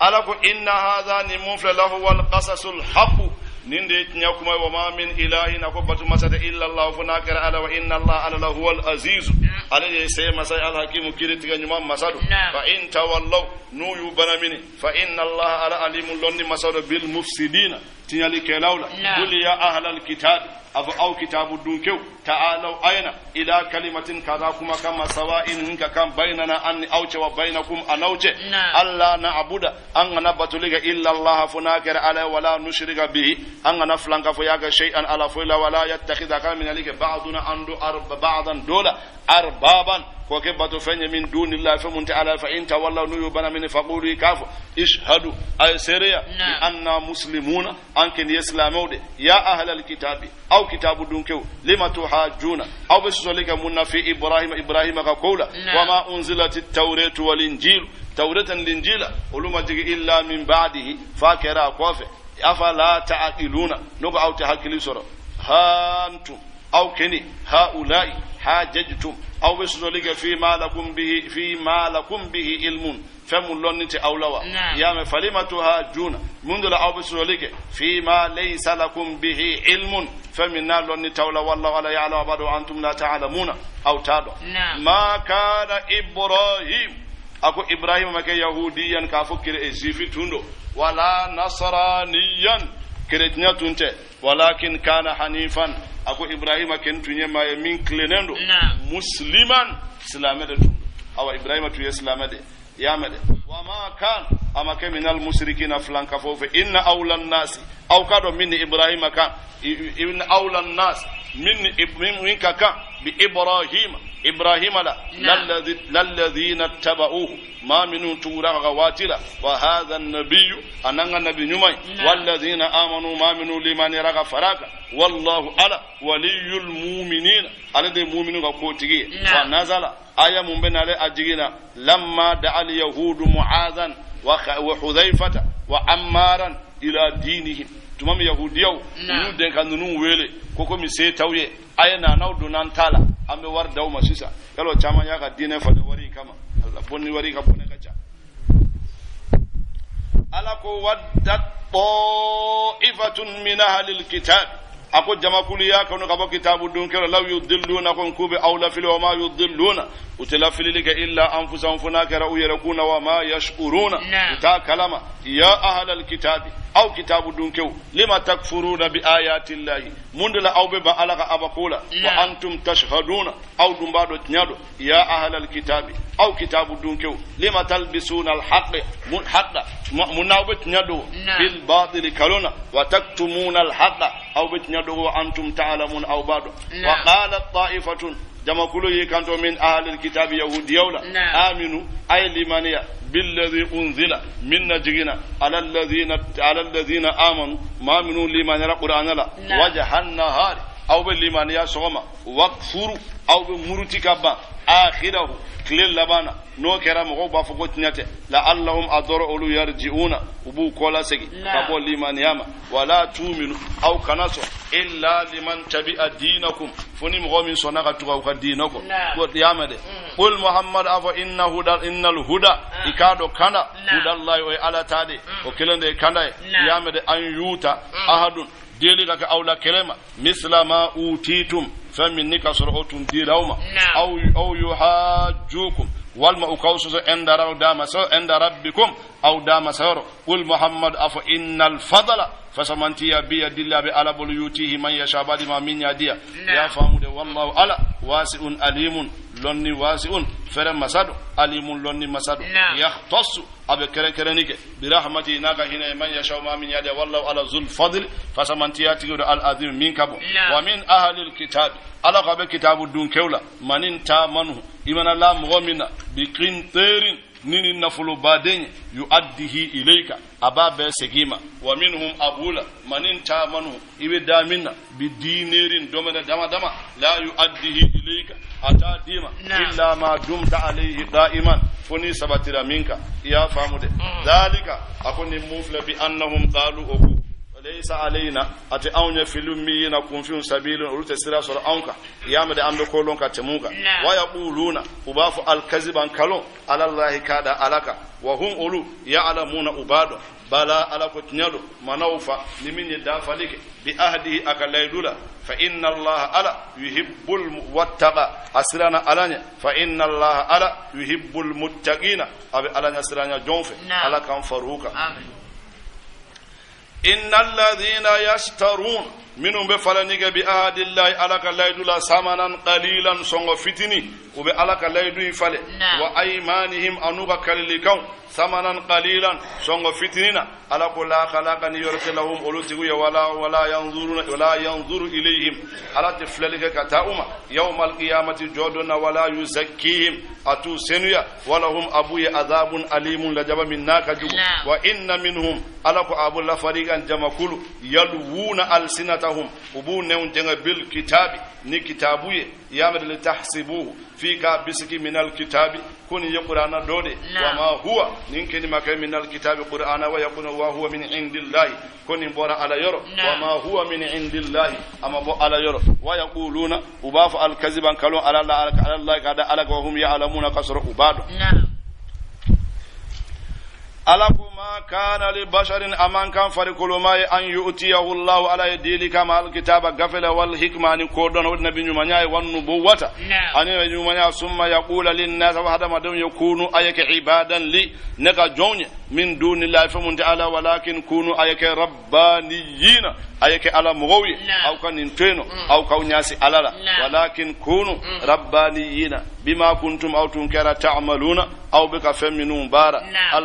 تعلمون أو تعلمون الكتاب أو بمن كرنا جافكنا وبما كنتم تدرسون أو تمغا فمنون كرا ولا يأمركم أو يمر أن تتخذوا الملائكة أو كملائكة والنبي نما أربابا كوكبة فوني أيامركم لغا أو يمر بالكفر كافر يلا بعد إذا أنتم أو كلهم كفر مسلمون أو سلامي عليه واذكروا كفولك إذ أخذ الله تمامي على منالك ميثاق النبيين نبي نمو كاليدولا لما أبكر بلا آتيتكم نيناتي لكوما من كتاب غفلا وحكمة أنكيري ثم أقوف جاءكم رسول تيدنا مصدق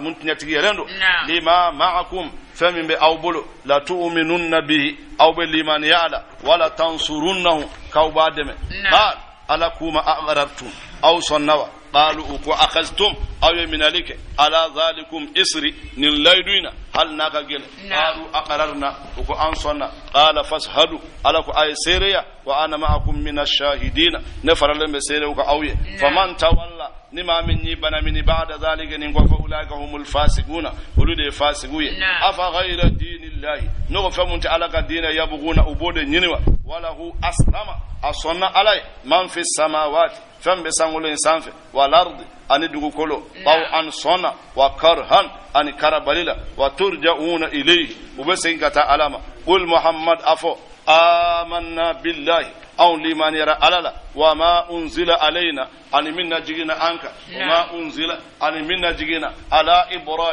إبراهيمك وإسماعيل وإسحاق ويعقوب والأسباط أن يعقوب دون وما أوتي موسى أن من دير موسى وعيسى أن عيسى والنبيون أبن نبيون من ربهم كفوا لا نفرق أنت فرفرلك بين أحد منهم كلن كبولا ونحن له مسلمون أن صنندو يسلام يالا يا فامود ومن يبتغي نما من ينينك غير الإسلام دينا فمن تسلام ياكو كدينه فلن يقبل منه صنتكاما وهو أتركني في الآخرة الآخرة من الخاسرين ما فردلنو كيف توجما يهدي الله قوما على بموكنا كفروا بعد إيمانهم وكافر يرى لمن يكفر وشهدوا وسير يرى أن الرسول كافو تشيبا حق يدو وجاءهم البينات دلوا جيلنا نأمة والله ألا لا يهدي القوم الظالمين أتتونيو لكيلو كان أولئك جزاؤهم أكو أسرى جاءن عليهم جزاء أن عليه أبوك لعنة الله على كدنا والملائكة أن ملكيو والناس هذا مدون أجمعين أبي خالدين فيها وبدوم أكون نال لا يخفف أتفينا أنهم كبولا العذاب لجبا ولا هم أولوكن مكي ينظرون كم يبكوي إلا الذين تابوا فنما من توبلا من بعد ذلك نمكوف وأصله وينالك فإن الله ألا غفور يا فمسد رحيم هنا مسد إن الذين كفروا ألكما من كافرين بعد إيمانهم لمن يكفر ثم ازدادوا كفرا وكفر يدوفر كافرياك لن تقبل صنتك توبتهم وكتابتوبلا وأولئك أولوكن هم الضالون أولود فيلين إن الذين كفروا ما منهم كافرين وماتوا أسارا وهم كفار وكافرما فلن يقبل صنتك من أحدهم أولاكل ملء الأرض دوكلو فالا ذهبا سننا ولا يفتدى به هل نايا كما بوني أي أولئك لهم أبوي عذاب أليم لجب من ذاك جو وما لهم أتوي من ناصرين جنونا لن تنالوا البر صدق الله العظيم وعلى قدر بك فيه اللهم صل على سيدنا محمد وعلى قدر عنايتك به اللهم صل على سيدنا محمد وعلى آله حق قدر من العظيم ربنا ظلمنا أنفسنا وإن لم تغفر لنا وترحمنا لنكونن من الخاسرين اللهم ربنا انزل علينا مائدة من السماء تكون لنا عيدا للأولين وآخرين وآية منك وارزقنا وأنت خير الرازقين لا إله إلا الله بعزتك وقدرتك لا إله إلا الله بأكيك وحرمتك لا إله إلا الله فارج برحمتك يا أرحم الراحمين بأكي فاطمة وعبدها الظهر أبانيها وسر مستودع فيها صلي سبحان ربك رب العزة عما يصفون وسلام على المرسلين والحمد لله رب العالمين.